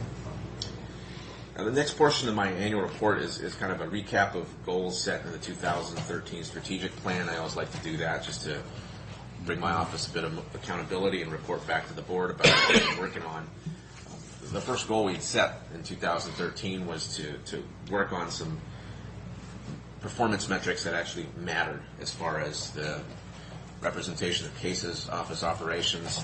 It ended up being put on hold because of a couple of high-profile cases in 2013. One of them, which was Dolan versus King County, we were working on what implications that had on employee versus contractor status, and wanted to, and at the same time, this case of Wilbur versus City of Mount Vernon, which was actually an attack on the public defense system in Mount Vernon, Burlington, was happening, and we wanted to make sure that we waited for the result in Wilbur versus Mount Vernon before we took any steps, because that really, in this case, as it turns out, the U.S. District Court drew a line in the sand and said things to this side of that line are not okay, things to this side are okay, and actually, again, very fortunately for the rest of the state that's learning from the mistakes of these two cities, did talk about what factors were important and what weren't. And so we will be spending, and I'll talk a little bit more about that in the strategic plan, we'll be analyzing those cases to really come to those performance metrics, and that's why we put that on hold. Some people that were more knowledgeable and more powerful than our office were speaking. We wanted to make sure to listen first. Goal number 2 is done, and I presented that actually at my last quarterly report. It incorporated both a change in the way my office interacted with the public and providing more automated sources of information, including publications, including a phone tree, and including a website that I presented to the board live at my last update, and that was part of our strategic plan in 2013. I'm happy to report that it's again been paying off in a little bit more of an empirical sense. I've been able to speak with my staff that for the first part of 2013 was getting very inundated and overwhelmed. We were getting to the point where my office manager was telling me when she was doing caseload reports and audits, which are very, very important, especially now that we pay all of our Superior Court cases in Franklin County case, knowing how many cases exactly an attorney is appointed is of the utmost importance. She was finding that she was making mistakes because she was being interrupted at all points of her workflow by phone calls, by people walking up to the window, and really was a cry for help. I met back with her again, and she said that the volume of that has not only reduced substantially, but the people that are now showing up are people who are coming for specific reasons, and that she knows exactly how to help them with just a 30-second investment of time, and she can move on with the rest of what she's doing. And so this is really working. Goal number 3 was the audit accountability, kind of building off that last theme. We believed that being able to audit and make sure the accuracy of caseloads was of the utmost importance because of the way Superior Court contracts are compensated in Franklin County, and then actually Benton County moved to that model as well for the beginning of 2014. So across the board in both counties, every Superior Court defender is paid by the case. And so as you can imagine, knowing exact number of cases makes a big difference when cases are being paid at $500, $600 a pop. So we've been able to utilize an internally created database that Benton County IT Services developed for us, fine-tuned over a period of time in 2013, really beta tested it essentially in-house. And we've now got that fully up and running. We use the combination of that, caseload reports from attorneys themselves, as well as data that's generated within the SCOMIS computer system that Superior Court uses to make sure that we're down to the case and we know exactly how many cases every attorney has. We also have a back-looking audit system where we go out a few months and then go back and look at everything again a number of times a year so that we make sure we catch cases where private attorneys end up taking over cases, and the public defenders are not entitled to the full amount of compensation. And so I'm happy to report that that system is working well. We'll be continuing that and we'll continue to refine and fine-tune that as we see whether issues come up or we can find further opportunities for improvement there. Goal number 4 was the overhaul of the website. As I mentioned, that's already been discussed and presented to the board, so I won't go into that anymore. And the final goal for 2013 was to provide continuing legal education training.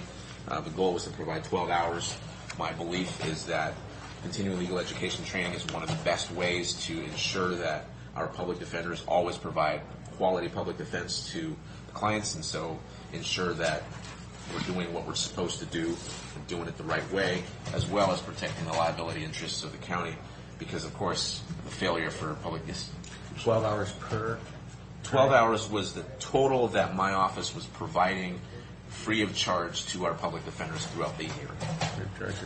And just to put that in context, the statute on public defense, as well as our contracts with public defenders, require them to attend at least 7 for the year. At least 7 hours? At least 7 hours. That's all? Yes. No, something like that. Well, it's in addition to their obligations to the state bar, which are, I think, 45 hours every 2 or 3 years. I can't remember. And so, that's a bare minimum, 7 hours. We always go up and above and beyond. My goal was 12 hours. We ended up offering 17 hours. Do you get enough participation? You get some leverage out of that? You're not doing training for one. You probably got multiple. No. We do get good participation. I think our average seminar has probably 15 to 20 show up from both counties. And then we have the intense... Really good. I'm happy with that turnout. Big numbers for the counties. I think so. And the fortunate thing is we've got the cooperation of the counties in providing space. That's free of charge. We've had... What's the feedback from the participants? It's been universally positive. Most of the feedback is in terms of topics that they want to see more. That's probably why you're getting such good participation. It must be good training. I think so. For example, last year we had a retired forensic scientist who used to lead up the state crime labs and mobile response team come in. She's now in private practice and said, can I come and do a 2-hour block on blood spatter forensics for your public defenders? And it was CSI. Is that participation curve going up, down, level? It's going up from what I can see. That also speaks to quality of training. If they don't see value, they're not going to come back. Yes, and what I did was I put out a survey about a month ago in terms of whether they'd show up, what times they preferred, and I got a very good response. I think at least half of the 40-some-odd attorneys that we have under contract in the 2 counties responded in one way or the other, with topics, with whether they're going to show up, with preferred times, and so we're continuing to have a strong program, and I'm pretty proud of that. All right. I'm happy with the support we have, and one of the commissioner, as you mentioned, asking about the attorneys that left Benton County in 2012. One of the ones, and he's the one that helps us with the homicide cases, has been very active in helping us do training there as well, and that's been very appreciated. Wealth of knowledge there. That's it for my annual report. Be happy to answer any questions on the annual report. If not, I'll move on to the strategic plan for 2014. You still got a minute left. I don't want to use up your time. All right. Okay. We're going to do lots of great things in 2014. You got a strategic plan in front of me. I'll answer first. Yeah. What are the highlights? All right. Highlights. I'll skip over number 1. Leadership scorecard is just a way I'm trying to get anonymous feedback from all staff, contractors, and try to improve operations. I found a good way to do that with Adobe Acrobat and Form Central Online. Got moderate amount of feedback this first time. I'm hoping as I do it every year and as I show that I'll implement things that people suggest, that people will feel comfortable giving me feedback on how I'm doing in the office. A lot of what you're doing sounds like it comes out of the TQM, Total Quality Management movement. Is that in your background or just coincidence? Not in my background, but I do believe in that, and I do have a number. It shows. No, thank you. There are a number of managers that I end up consulting with or shooting the breeze with from time to time that really do share that, and so we share ideas, move forward with a lot of them. I'll skip over to goal number 4 because the next 2 flow from number 1, and I think they're pretty straightforward. Contractor compliance continues to be, it's not an issue, so to speak, in terms of we're not getting there. We are getting there to 100%, and we do not let them go unless we're at 100%. But it's taking much too much of my office manager's time. And so what I'm going to do is create a paint-by-numbers template.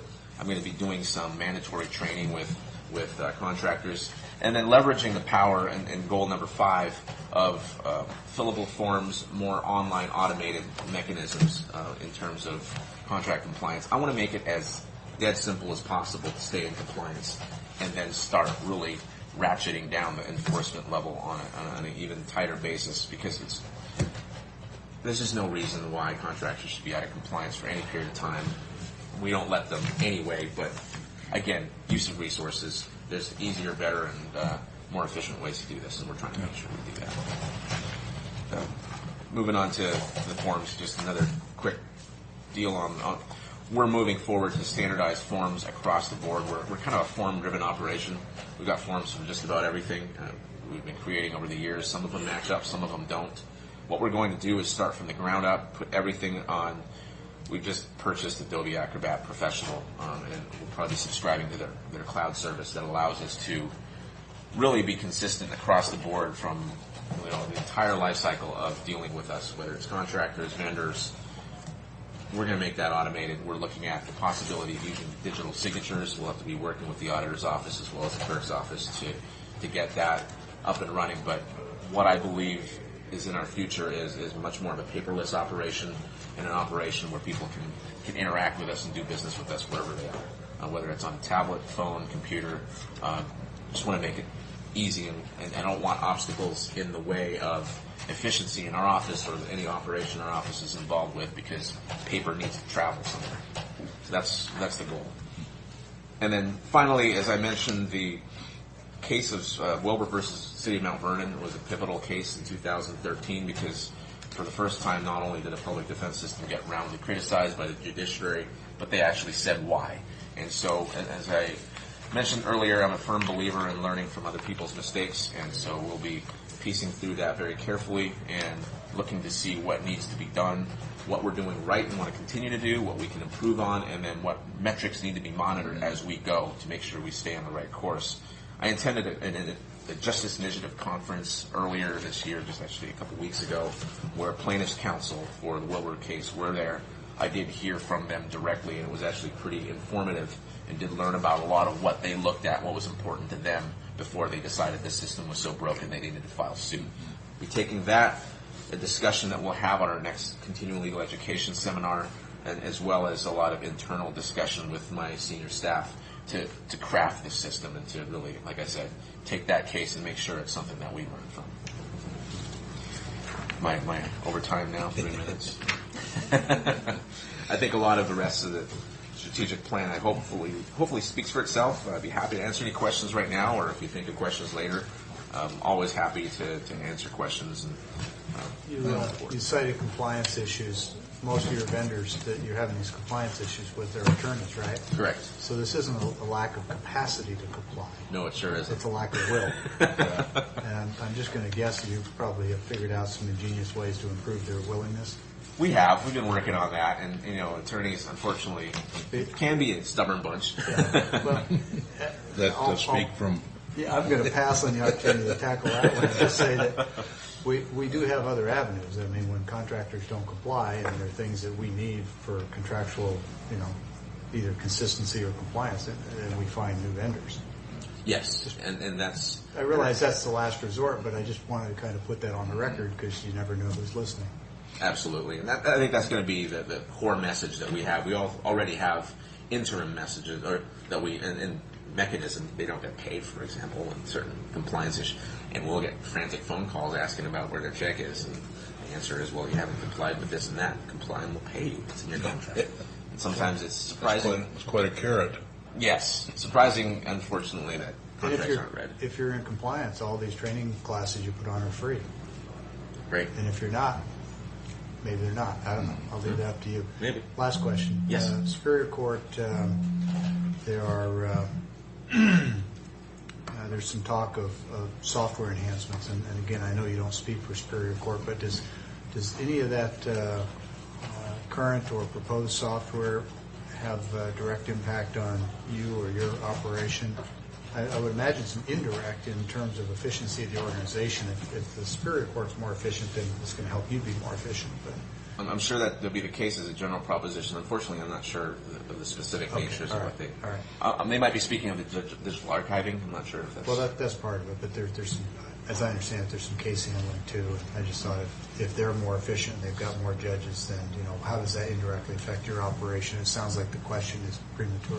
Well, we'd love to see any digital enhancements anywhere. For example, often departments will put PDF documents online, and I'm suggesting that if they put it online and instead of scanning it and putting it online, if they actually export it as a real PDF document, it becomes searchable, and that's one of those small things that enhances. Small thing is a big thing when you got a lot of documents. Absolutely. Well, Eric, I sure appreciate the professionalism you've brought to this department. Thank you. I appreciate the support of the board, and can't do what I'm doing without the support of this board, so I appreciate it. Thank you. Great. Else? Okay. Thank you. I don't want to say anything else too positive. You want more money or something on that. Nothing like that today. Enjoy the rest of your day. Thank you. Thank you. Good morning, Josie. Would you like to come up and get us started?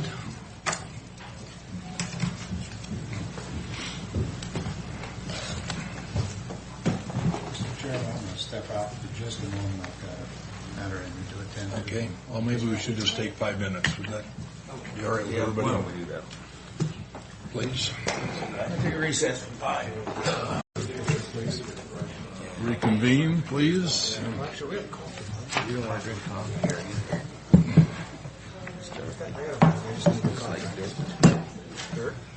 So with that, Josie, please. Sorry to interrupt you. All right. Well, good morning.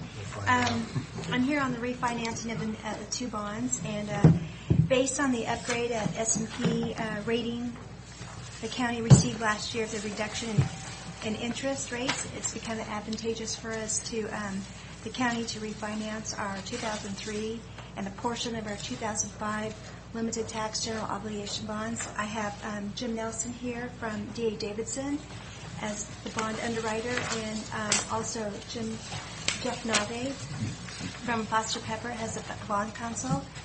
The total estimated savings for this bond is $270,000 for over the 9 years. And after any questions from the board that they have for Mr. Nelson and Mr. Nave, I would request their approval of an engagement letter for the refinancing of these two bonds. So why did they increase our rating? Because they have a great... It's all because of you commissioners. That's the bottom line. So the reason is because we've been more responsible with our spending, right? Right. And also Standard & Poor's had what we call a rating criteria change. They announced it last summer. And Franklin County has the bragging rights to be the first Washington municipality to benefit from that. And so they raised you from A to AA minus, which is a fantastic accomplishment. So as an example, Benton County is rated AA, and you're AA minus. So yeah, it's a very got good. all that federal PILT money. That's right. And then interest rates drop, like Josie mentioned, and you're a year closer to the call date. So as you may recall, last year we started up this process, and then we were surprised by the market. Everyone was. On May 23rd, rates just shot up to the moon, and now the market has been correcting.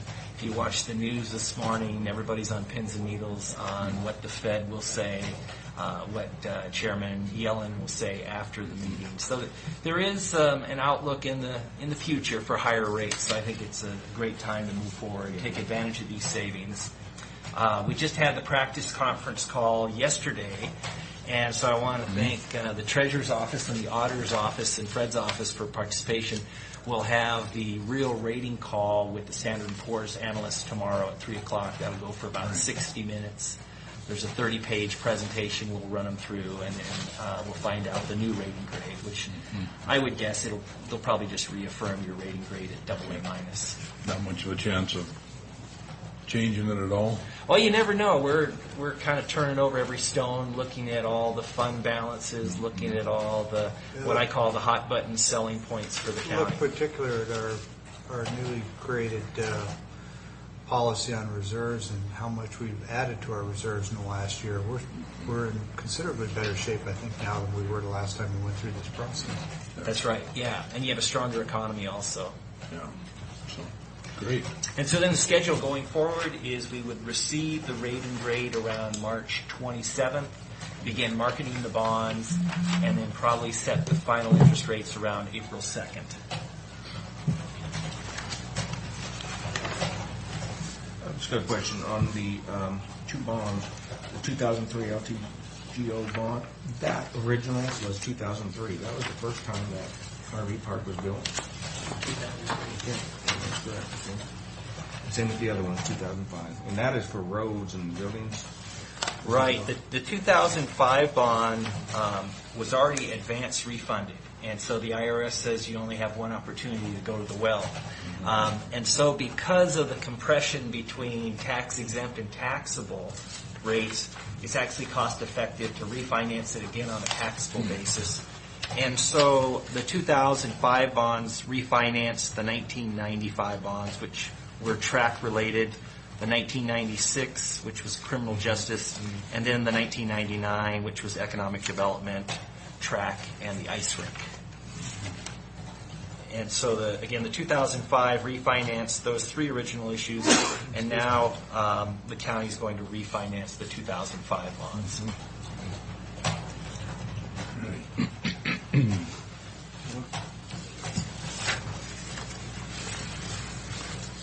Paperwork necessary? Oh.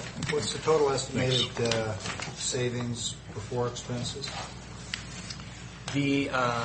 Well, you're looking at the total, what we call total net savings with the expenses already deducted.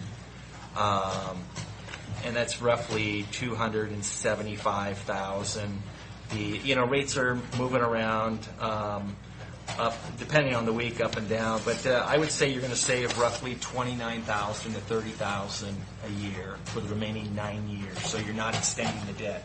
And that's a net savings with the financing costs already deducted. The financing costs are built into the size of the bond, and they're roughly $54,000. So that includes underwriting fee, bond counsel, the rating fee. There's an escrow agent and a CPA verification agent.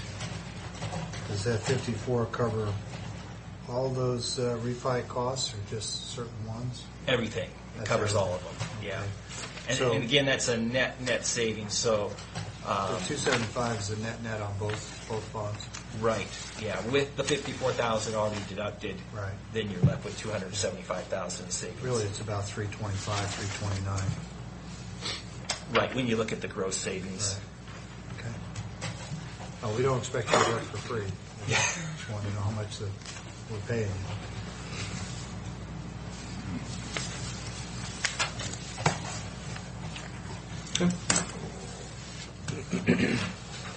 These estimates are based on AA minus. If by chance it went to AA, is that likely to change these numbers significantly? Correct. The interest rate would be approximately, probably what we'd say 10 basis points lower, 0.10% lower. And so what's interesting is that this issue is bank qualified because you're issuing $10 million or less in a calendar year. So that achieves a lower interest cost. And then you're inside that 10-year range, which rates are a little bit lower. I mean, I have a longer version of this presentation. It shows the 20-year AA rate at like 4.5%. But the 20-year rate's more like 3.3 in Washington because of bank qualification, because we're one of the 7 states in the nation that does not have a state income tax.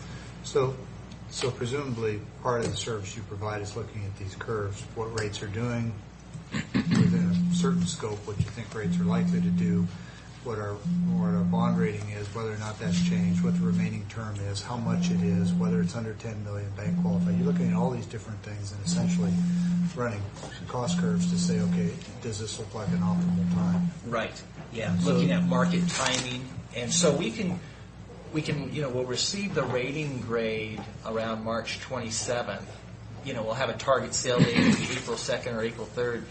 But all of a sudden, if we see something in the marketplace we don't like, or there's some indications that rates could come down, then yeah, we'll be the first to let you know that, let's postpone it a few weeks and try and take advantage of that. Thanks for anticipating my question, because that's exactly where I was going. And then the follow-on to that is, so why now and not 6 months ago or 6 months from now? What's magic about now? Yeah, now is where the market is. I have an interest rate chart here that I'll show you. To answer your question on 6 months ago, basically last summer when we came to the county and talked about the refinancing opportunity, interest rates were lower. Now rates are slightly higher, but you're a year shorter as far as having to escrow monies to a call date. So that's one of the answers. Multiple curves. Yep. Second answer is the rating upgrade, which lowered your interest cost. And then the third part of the answer has to do with what we've experienced here since January of this year, which has really surprised all the market experts that rates have come down. And the reason being, what we think is that the market really overreacted. So despite now that the Fed is starting to taper, we're still seeing rates come down. I think eventually they will go back up, at least based on what they were talking about in this morning's news. So there's, one we say in the industry, when you have the savings and you're achieving a net present value savings target, to think about moving forward and capturing those savings. But then if there is some benefit on market timing, then we definitely would recommend that too. Sure. So as a rule of thumb, you want to achieve a net present value savings percent of 3% or higher. On refinancing your 2005 bonds, you're achieving 5%, which is considered very good. On the, again, that's an advanced refunding. On the current refunding of the 2003, you're achieving 11.7%. Not too bad either. Yeah. So, not implying anything here, but just a curiosity question. Is there a separation between the compensation that our service providers get for doing this work for us and the rate timing? It appears that those are isolated because it's based on the amount of the bonds being refinanced as opposed to the rate at which they're being refinanced. So it's not advantageous to an outside entity to see the rate go up or down. That affects the county only. Right. Oh, are you talking about the bondholders? Well, no, I'm actually looking at the fee structure. One of the questions that has crossed my mind in the past is, okay, when we do these, there's got to be a big enough savings to justify the cost for the county and for your services and other people's services to make this happen. And these percentages, 5 and 11.7, clearly show that there's ample savings to justify doing it. So more of a process curiosity question. If we wait 3 months and interest rates go up or down, that doesn't impact the compensation to the people executing this work on our behalf, you and other people. That only impacts the county's cost or benefit. Correct. Yeah. Okay. And it's a tough one because, we can certainly come up to that point and then update Fred and Josie on where the market is and talk some more about it. But well, I'm not suggesting that we do that. What I'm getting at is for anyone who's not acquainted with this process, and you'd be surprised how many people listen to this. Okay. I want them to know that timing of the market up or down doesn't affect you, that your advice is based on where you see an adequate rate of return for the county as against other risk factors. Correct. In these various curves. Yeah. And then we counsel the county and talk with Fred and everyone on, okay, you have this refinancing opportunity. If you had a new money bond opportunity, it'd be cost effective to combine the new money bond with the refinancing, if it works, with your schedule.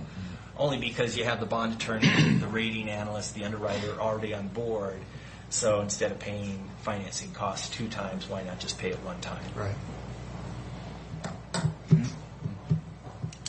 But yeah, it's a great opportunity. The AA minus is fantastic for the county and the citizens. And related to your question, my fee was reduced because your rating grade went up. And so there is less risk. Sorry about that. We're going to keep working on rating. I know. I hate to admit that.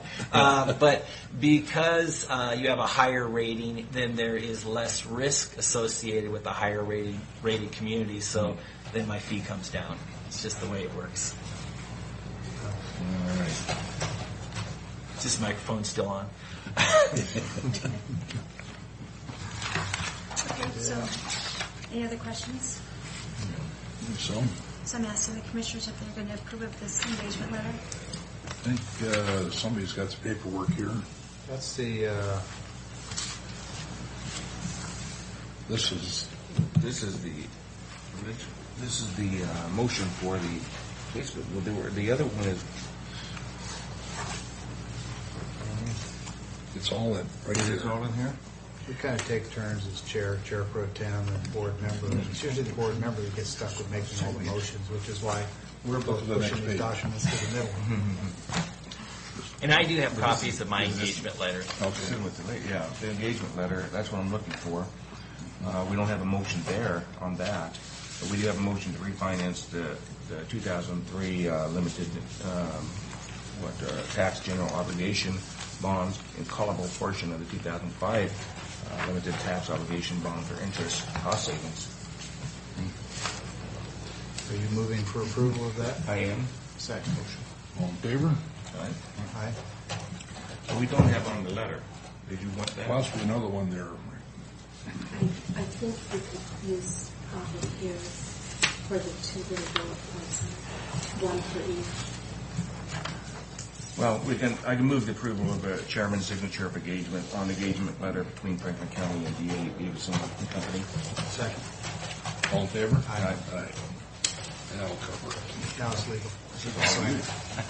Although there's a second letter that we need a motion on for improvement, or excuse me, an engagement letter with Foster Pepper. Okay, well, I move that we have an engagement letter with Foster Pepper. And that is for Legal counsel on the bond. Okay. So I understand the motion is to authorize the chair to sign the engagement letter with Foster Pepper for legal services on bond action. Second. All in favor? Aye. Aye. Do you have a resolution also, Jeff? Mary, do we have a resolution? When I prepared it, it was there. I'm not sure it's there yet.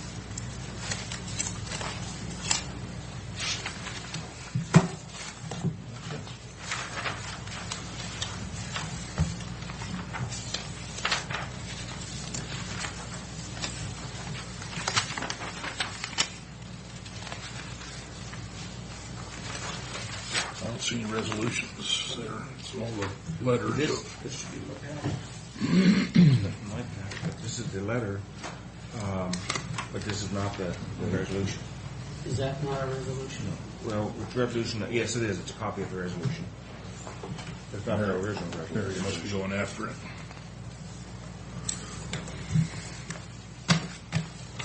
This is all copies of the word.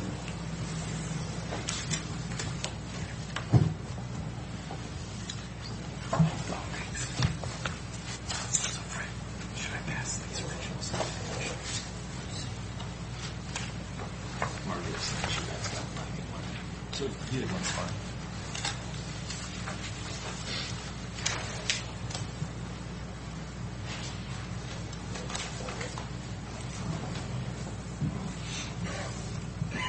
They don't need to sign these or anything, do they? Someone needs to sign it from the county. So, Pardon? Correct. I think we approved the chair to sign it.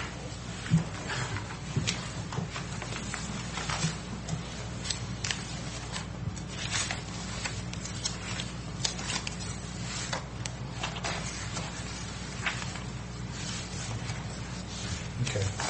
So here are a whole bunch of copies. How many do you need? Do you need all five? Oh, I only need one. Okay. And I figured. So we've already passed a motion for the chair to sign the engagement letter. And that's this document right here. There's two engagement letters. Right, there's the D.A. Davis and the Foster Pepper. This is on D.A. Davis here. Okay. Anybody have the Foster Pepper engagement letter?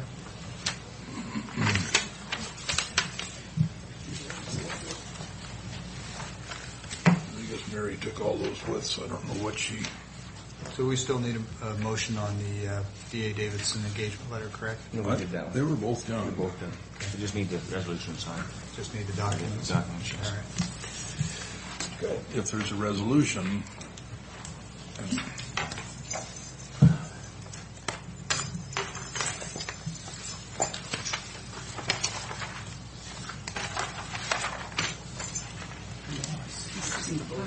right. We have signed those, but Fred was asking for a resolution, which we have not seen. We assume that. My understanding is Here, put that in the file. We got the letter signed, we don't have the resolution. Yeah, I think Mary went down to get it.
Resolutions that need to be, I guess, I don't know if they're separate from.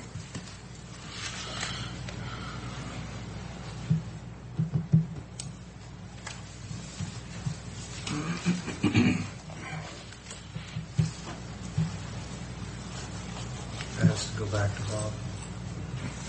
Fred.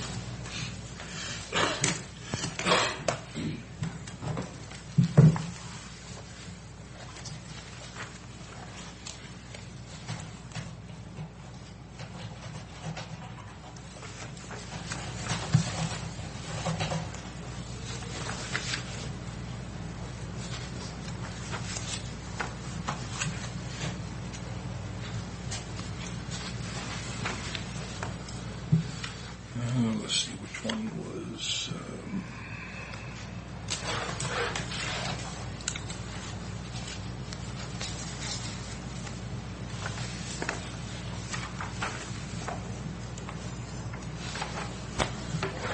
I didn't put the resolution number down on there, so that needs to be done. So, that get us legal?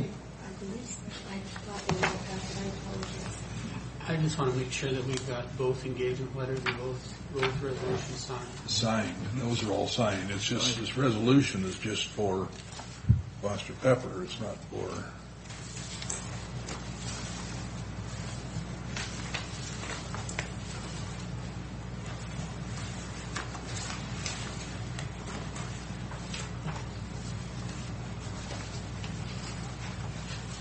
Yes, it's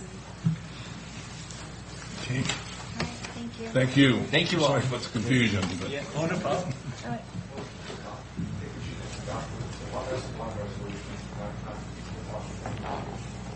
Would you step up and speak, please? Commissioners, Jeff Nave from Foster Pepper. The resolution before you is actually a resolution authorizing the issuance and sale of the bonds pursuant to what Jim has said. If adopted, what the resolution would do is delegate to the county administrator to sign a bond purchase agreement with D.A. Davidson within certain parameters to make sure you have the savings. Picking up on Commissioner Peck's statements earlier, the resolution pursuant to state law does delegate so that if interest rates look like they're going up, the county can sign the contract quickly. If it looks like you need to delay because Putin's taken over Crimea, you can delay a week and wait for interest rates to come down. So that's the purpose of the resolution before you. Or we get a new Fed chair, That's been known to wrinkle things too. And that happened to you last night because of Bernanke saying they're going to ease up on quantitative easing, and the interest rates went up by 50 or 100 Did she say? Did Yellen say anything about that this morning? Not yet. Yeah, she's going to have a comment afterwards. Jeff, your resolution needs to be... markets close. I believe it would be proper to have the resolution adopted by motion. For? It's for the delegating to the administrator to sign the contract. It also authorizes the issuance of the bonds if that contract is entered into. Now, is that guidance contained in one of the resolutions we've already addressed? That's what I thought. I thought it had. No.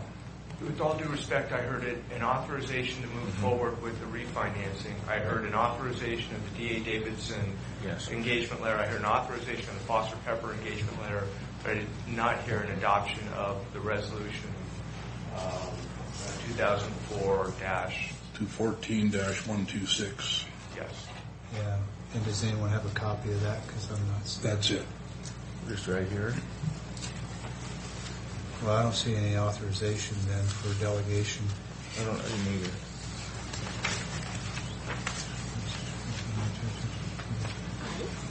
The county's designated representative. Section 14 of the resolution makes a delegation that's more than parameters.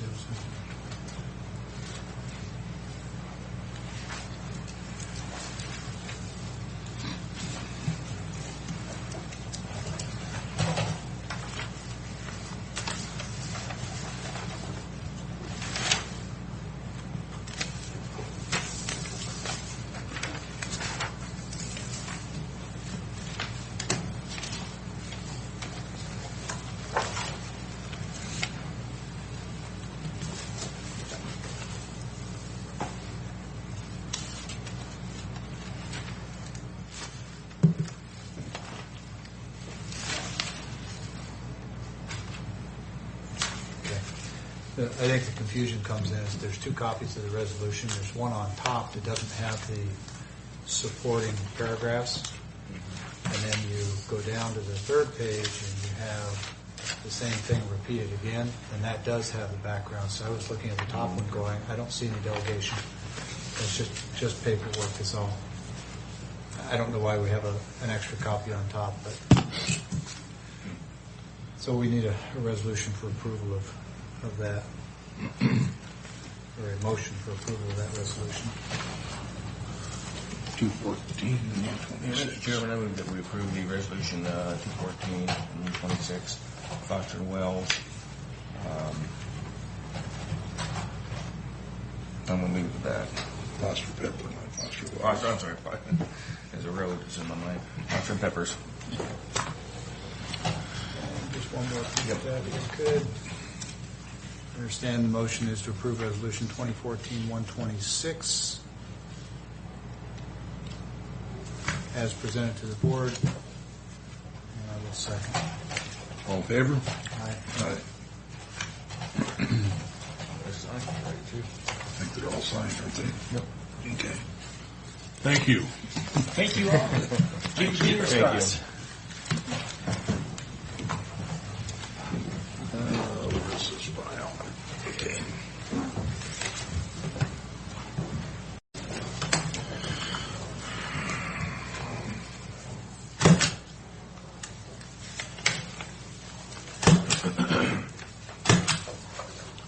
Okay.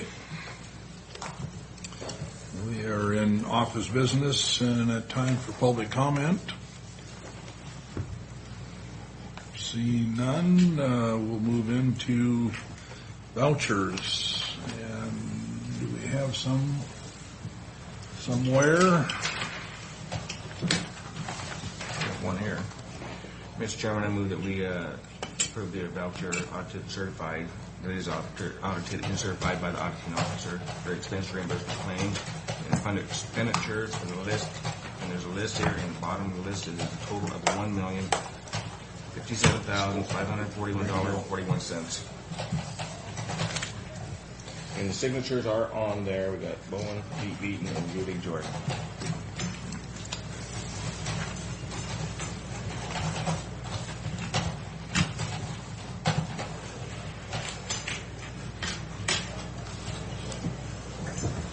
Not see Mr. Beaton here. Let's see.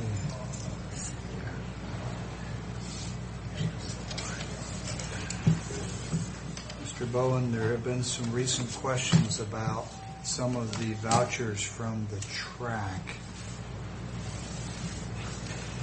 to which I understand Mr. Beaton had some concerns. You know which ones I'm talking Yes, about? as far Are as they I- included in this set of vouchers? One of them is a transfer of $46,000 from the car rental to the RV park budget. Originally, the RV park budget subsidy payment for track was supposed to be paid out of the car rental rather than the RV park. Oh, okay. So that's the 46,367. Yes. And I see Mr. Beaton is here, and he has signed this, and he's not waving his arm, so I'm going to assume he doesn't have anything else he wants to add. Yeah, I don't. Okay. Second. All in favor? Aye. Aye.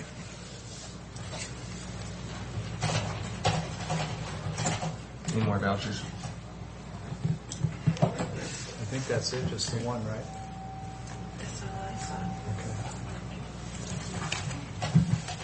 Mr. Chairman, I would ask for a motion to present the consent agenda 1 through 13 with, of course, discussion on some of those. Discussion? Second.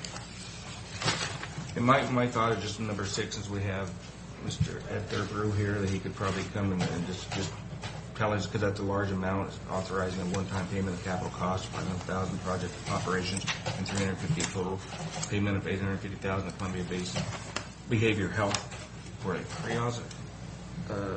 So if you don't mind, the triage center is crisis triage center. If you don't mind, just explain that real quick.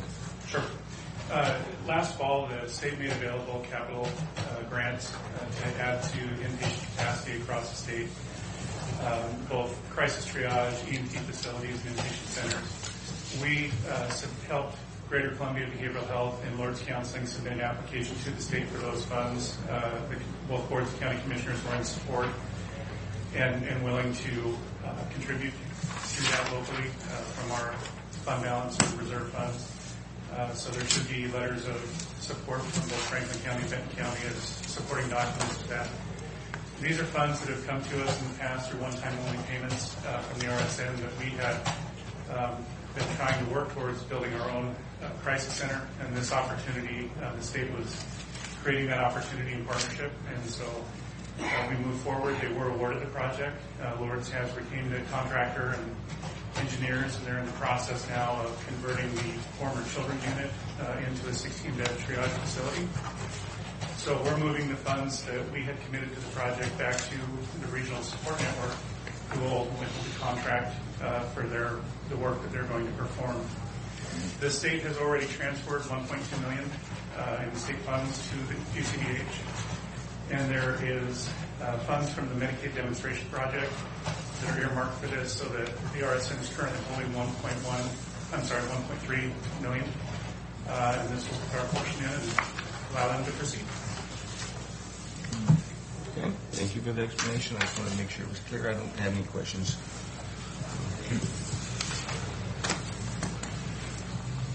Any further questions?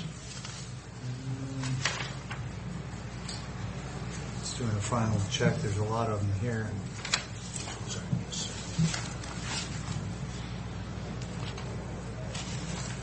Looks like we're getting some of the bills there. Okay. Commissioners, if I might add, I believe one of the items on the consent agenda is the appointment of 2 individuals to the Human Services Combined Advisory Board.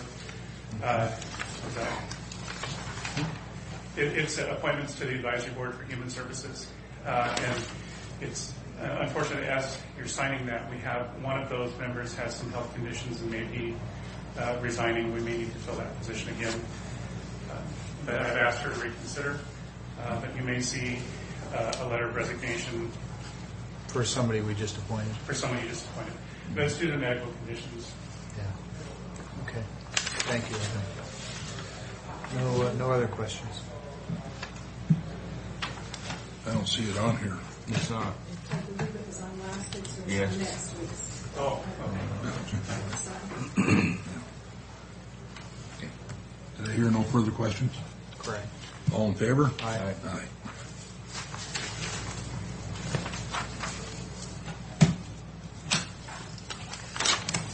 I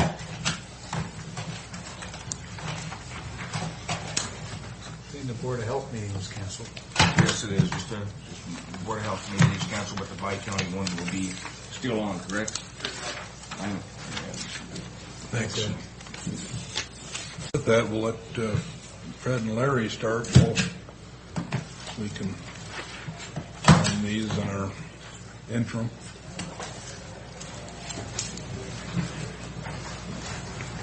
Martin. Okay.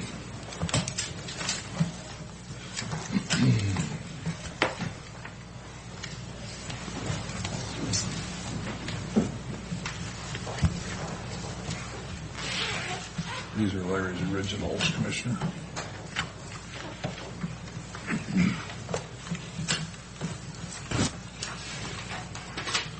Good morning, Commissioners. Good morning.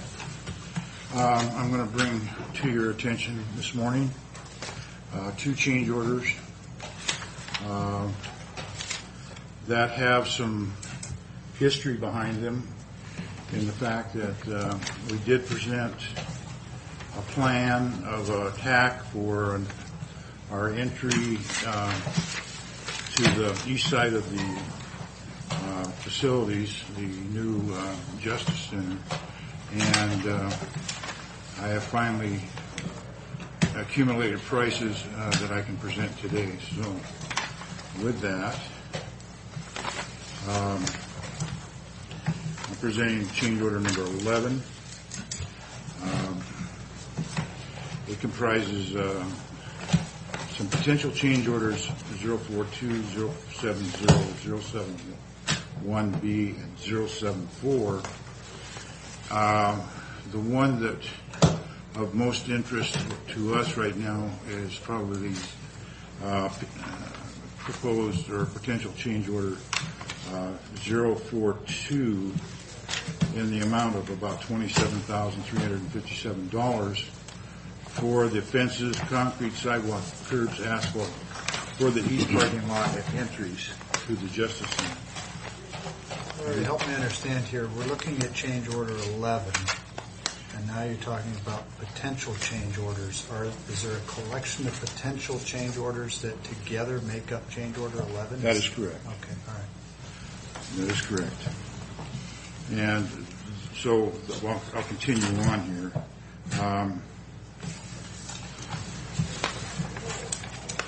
We have a PCO, potential change order, number 70, was to install some stainless steel plates on grab bars so that we could avoid a space for tie-off for probably suicidal attempts. And this was needed for the safety of the prisoners. And that was $1,375. We have a potential change order of number 71B, which was to provide a stainless steel shrouds around each shower unit to cover up the drywall that's adjacent to the showers. This drywall was potentially could become a hazard if the inmates were to tear at it and pick at it. So each of the cell pods had to have the stainless steel design for it, and installed. That was $7,431. And then we have an amount for, let's see here, is this correct? PCO number 74, which was a credit, and the credit is for signage that we did not incorporate into the project that was in the plans and specifications. And so we got a credit from the contractor of $565. That is the total of the change order number 11.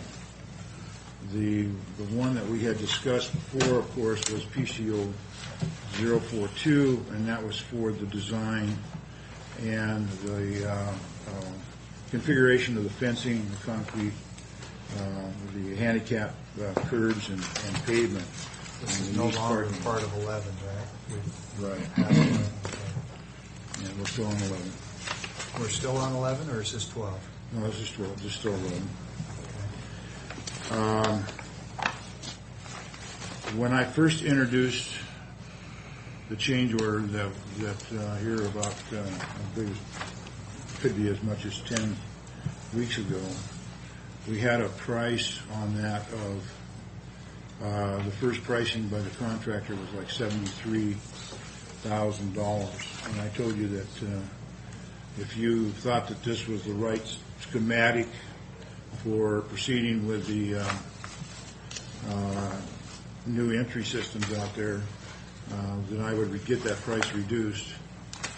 So right now, just for the paving, asphalt, concrete, and fencing, that was $27,357. Also incorporated in that, I'm going to go ahead and go over the change order number 12 now. What was the first number on that? On that design? Yeah, 70-some thousand. 73,000 bucks, 73,500. I'm going to just say off here. Okay. And then the second number you gave us was the number that came after that one was for only a portion of that. That's correct. That's for $27,357. That's for the asphalt. Okay. Curbs and walks and Now, asphalt. are you going to go through the other elements of that 73K in the next change order? It's on change order number 12. All right. And I would like to visit that right now. I just want to keep my eye on that 73 and see what these sub-pieces cost so that we know how much we brought it down. Okay. So, presenting change order number 12, which was a potential change order number 58, was revised 4 different times. The final impact of change order number 12 was $30,255. The change order 12 involves all the electronics for the electric gates, card readers, and the security shaker wire for the fences out there. If you were to go out and shake the fences in those areas or try to disrupt those fences, you would get an alarm, and that would say that somebody was fooling around with the fences. So of that amount of the $30,255, I have indicated that a portion of that would have been a change order in the original design that we had presented to us by the architect. And that would have been, the original design would have been all the security wiring, the shaker wire, and electronics involved with that. It would have been a change order in the original plan. I believe that approximately 70% of that $30,000 cost would have been involved in the original set of documents that we had for about $20,000. So that would make. So you're saying that the majority of this $30,000 is not a result of change order 11; it would have been incurred regardless. Exactly. Okay. So I think I brought some value to the table here for that change order, for those changes in the front entries that we redesigned to facilitate a better movement of personnel and public, and also a better access for any kind of maintenance equipment or emergency vehicle equipment. So you referenced 70% roughly of that 30,000 number, so it's about 21,000 that you're saying we would have incurred anyway.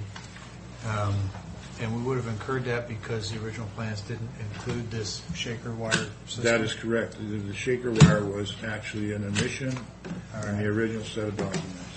So then the 73 really got pared down to about 48, so you're figuring that you had about a $25,000 reduction?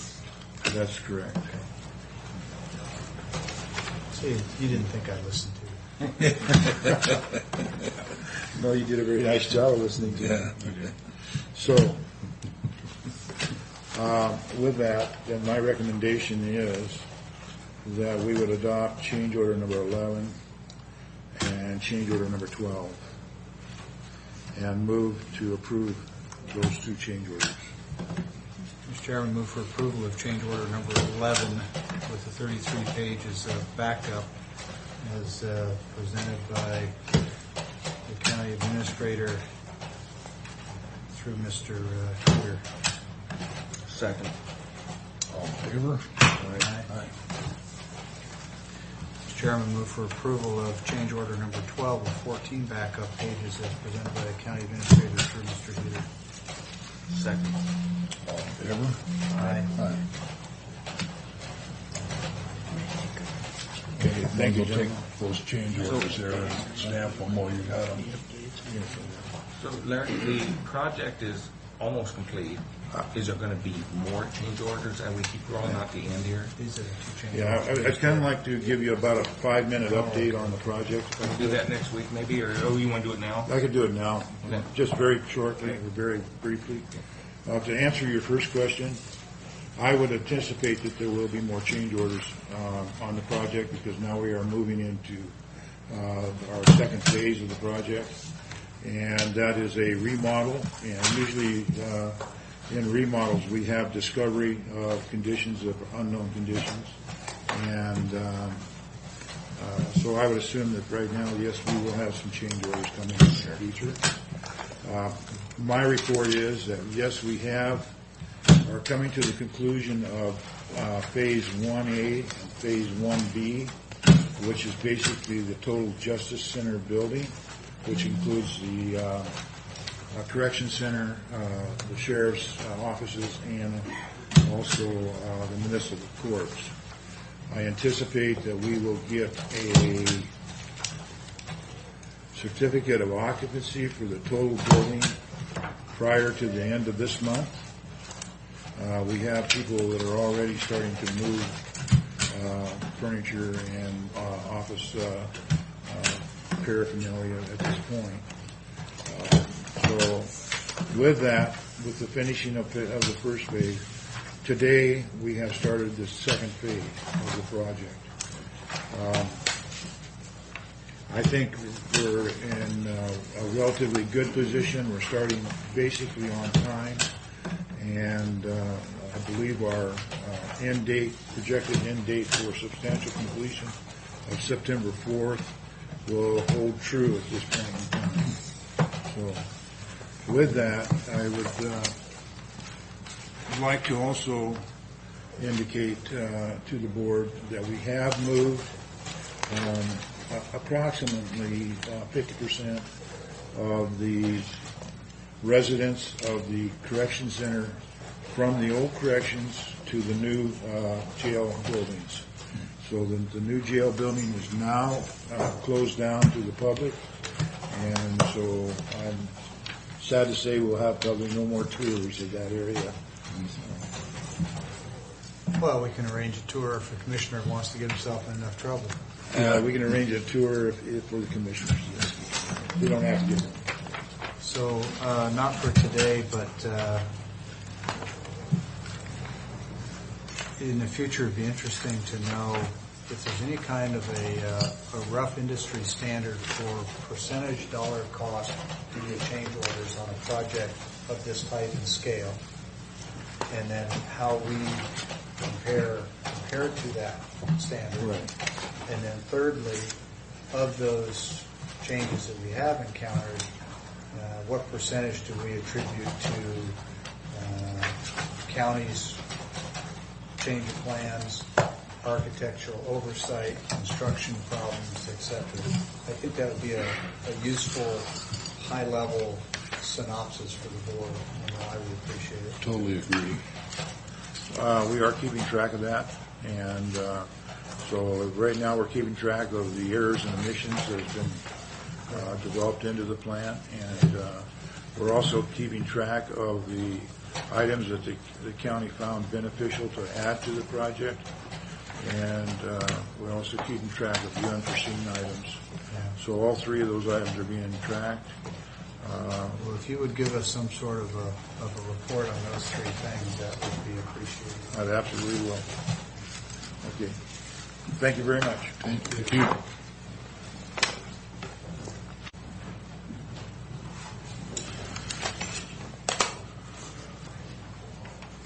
Fred, what else you have for us today? I have a letter that the port had sent in and asked that the board support the expansion of their project. And it was a last-minute thing. It was sent to the board last night. Hopefully everybody's had a chance to review it and possibly approve it.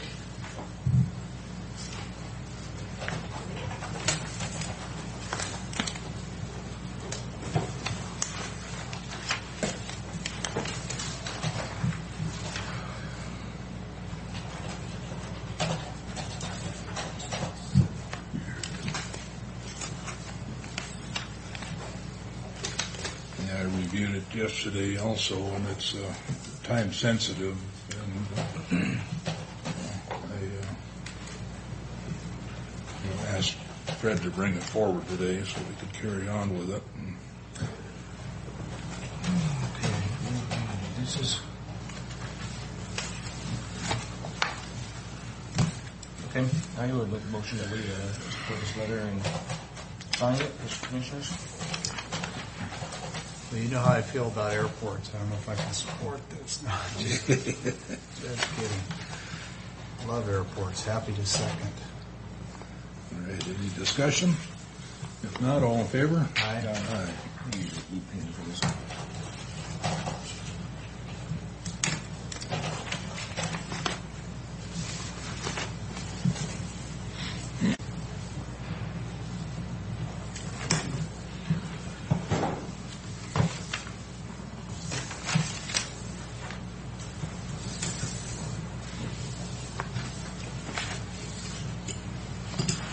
I'm just about caught up here, so.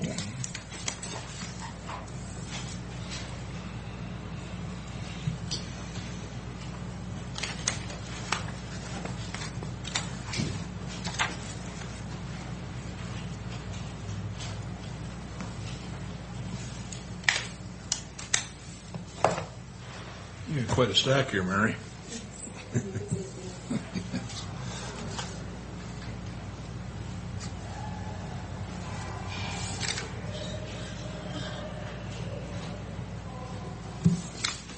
Okay. The next, I have an executive session under RCW 4230-110-1C. I placed it under real estate minimum price. This is something that Commissioner Peck asked me to bring this to the board for discussion. I don't know how long the anticipated length of the time would be. 15 minutes. Up to. Okay. Up to 15. Okay. Reserve the right to come out early if we finish early. And I would like to have Mr. Mahoney and Mr. Rasmussen stay with us. Okay. We are out of executive session with no decisions made, and thanks, gentlemen, for your update. Get your bone. I have another executive session under RCW 4230-110-1B, real estate acquisition and site selection, up to 10 minutes. Okay. Candace, we are going back in to executive session for about 10.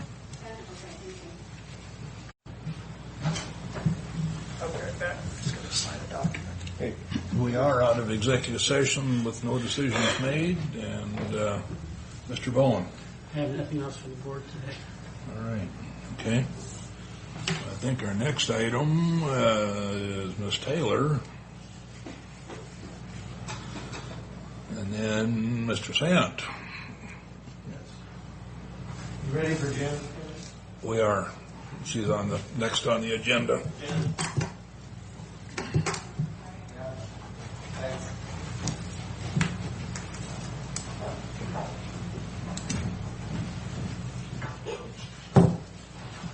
Morning.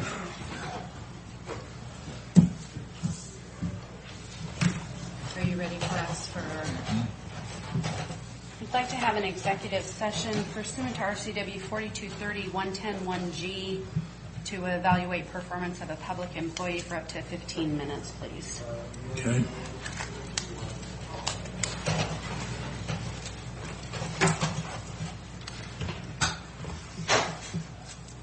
All right, it's getting late. We were out of that first executive session, and we'll need to go back into executive session for up to 15. Same subject, same RCW? Same subject, same RCW, same. Okay. We are out of executive session with no decisions made, so thank you. Commissioners? As long as we've got legal and HR staff here, I'm not aware of any statute, county ordinance, or policy that mandates a particular process by which we hire our employees. Certainly it needs to be open and it needs to be fair. But the normal process can take several weeks. Is there an expedited process if we need to hire people quickly? Do we have to advertise for a specified period of time? Do you have any insight on that? If it's a collective bargaining position, the collective bargaining agreement speaks to an internal posting and then an external posting. Okay. For a non-bargaining position, there's no law or statute or ordinance that I've been able to locate that would mandate a specific hiring practice. So if I interpret that right, in the case of an interim or a short-term or a stopgap, call it what you will, type of employment situation where we might bring someone in for as little as 30 days or as much as maybe 120 days,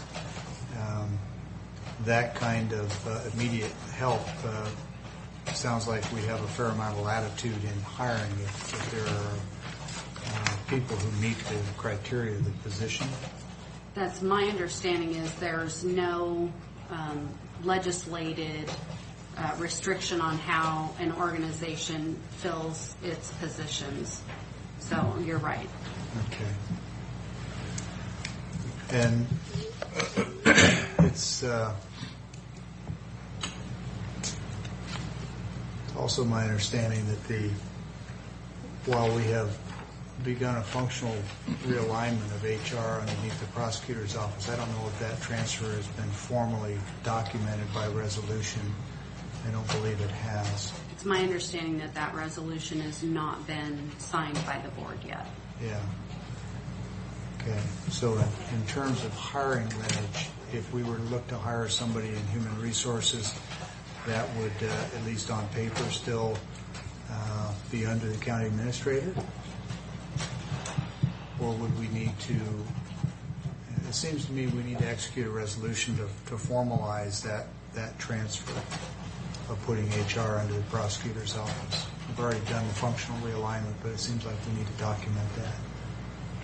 Fred, do you know where we are in that process? Just where we are.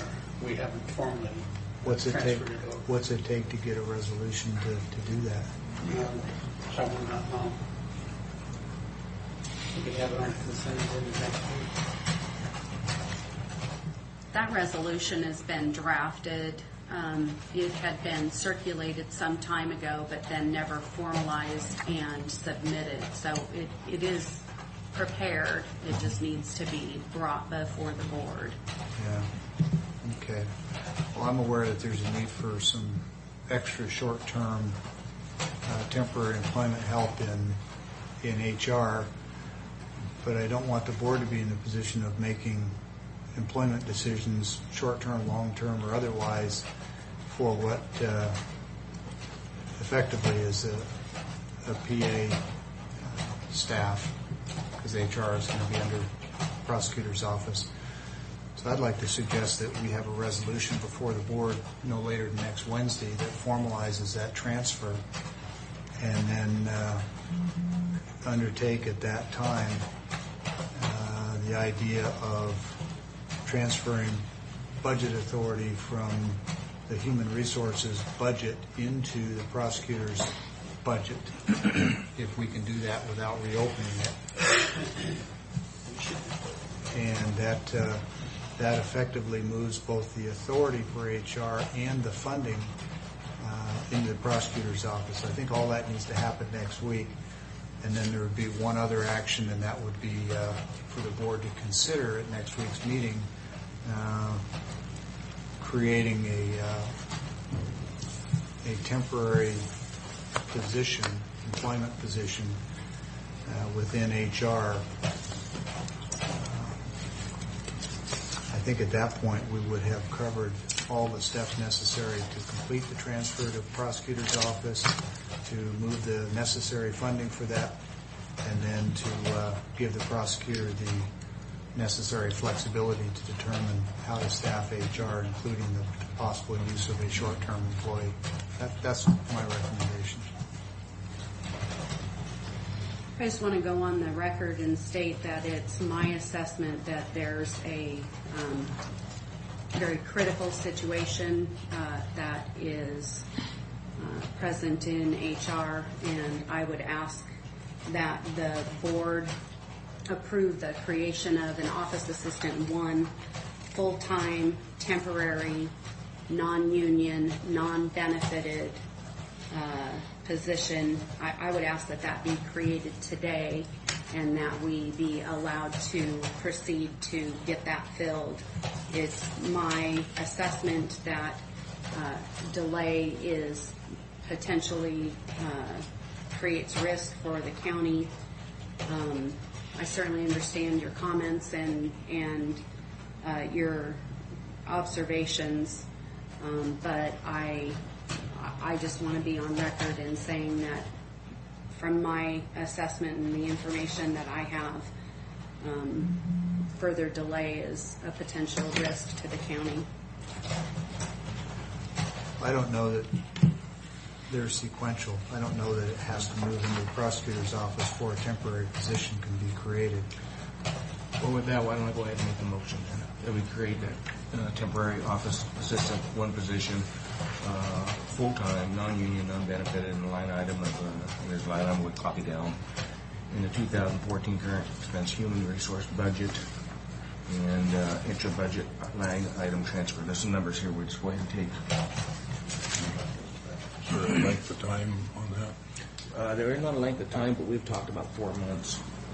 It should be up to 4 months. Does it not articulate that on there? I'm looking. It may be in a whereas, but it's...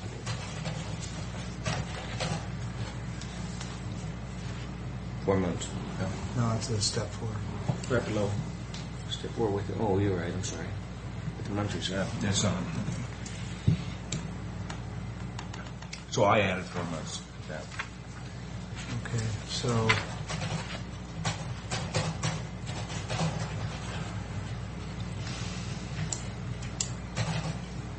yeah, it says in the first whereas for up to 4 months. Okay. It sure does right there. I thought I saw it somewhere. It's spelled out, so it doesn't stand out.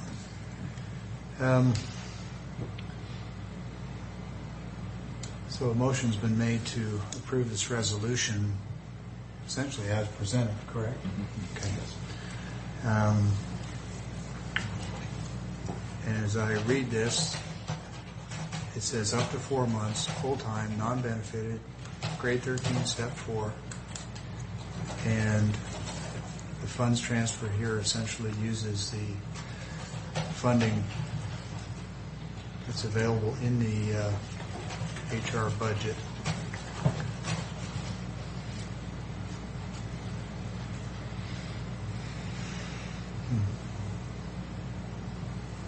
Okay, I'll second. Further discussion? Just an observation that this is a little out of the norm in how we bring people on board. And if this were a permanent position, I would not support. But because this is a short term, up to 4 months, and I believe that there is an urgent need for additional help in this department, I'm going to support. And I want to mention the same thing. If it was a long-term or a salaried person, that we would, but no, I wouldn't agree either. But because of the 4 month and the immediate action, urgent action, I think we should move on. All in favor? Aye. 9-nay.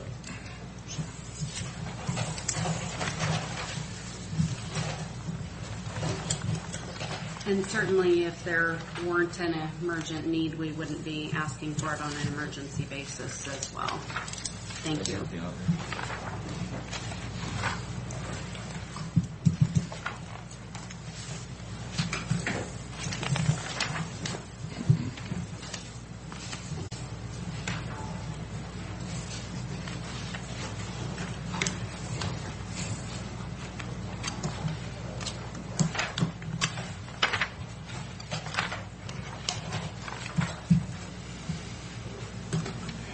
Is it Thursday yet?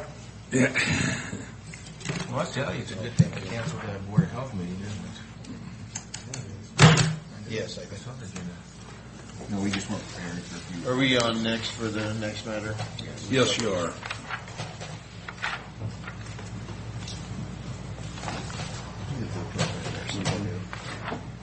If you want to take us over, sure.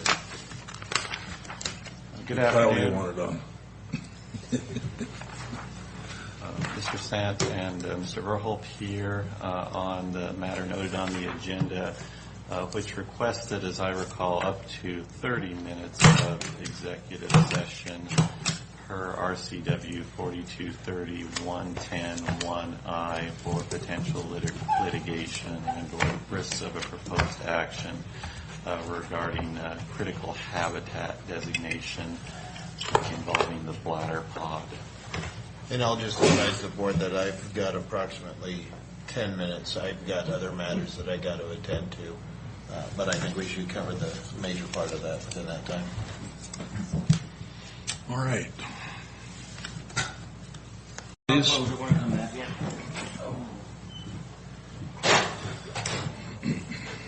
What is KV? We're out of the executive session with no decisions made. After a short break, we will go back into. You can do a set a record for the longest meeting? Yeah, I guess. In our time. You guys want to talk too much. Yeah. I'm about to throw this phone in the river. Okay. Yes, Ryan Verholp from the prosecutor's office requesting up to 15 minutes of executive session for potential litigation regarding KB, and that will be pursuant to our RCW 4230-110-1I. All right. We said up to 15 minutes. We're about 2.5 minutes short, but we'll come out of executive session with no decisions made. Brian, anything else for us today? I do not. Okay. Thank you. Fred? Commissioners? Maybe I did have one more question. Have you had the opportunity to look at that email I sent out regarding the gold leaf for the Benjamin bust? I'll just kind of summarize it for you real quick. I tried to find somebody here locally to do the gold leafing. Did contact one of the people who does gold leafing in the area, and he didn't feel that he was qualified to do it. He contacted some of his partners, and they didn't feel comfortable doing it either. I know Commissioner Cook and I have had several conversations regarding this, but I contacted the agency out of the Portland area who did all the gold leafing here and asked her if she would give us a price on it. And we had several correspondence back and forth about different things that could possibly be done on it. And I sent you the tail end of that, of the conversation we had, where she was suggesting that it be two-toned with a silver and a gold leaf for the face, silver for the base, maybe a pedestal. I've already ordered the base for it to be mounted inside the niche out here, but she had said that she would do the work for $600. So if she's going to actually be in the area within the next couple of weeks, and she said she'd stop and pick it up and take it back, it would be an overnight process because of the curing and then a sealant that would be put on top of it. So I was kind of hoping that it could be driven up there in the morning and then bring it back in the afternoon, but it's not going to be that quick of a turnaround. So I guess I'd like to see a picture or something similar so I can visualize what's being proposed. Yes. Maybe she could do that when she shows up, give a visual of some sort. I'll just email her and ask her if she has something that's going to take a look. Sample photo, something, so we know what we're talking about. Has she ever received a photo of it? Yeah, I sent her a series of photos. Okay. Okay. Just with that, if there's nothing else, we are adjourned. Don't forget to cancel the meeting.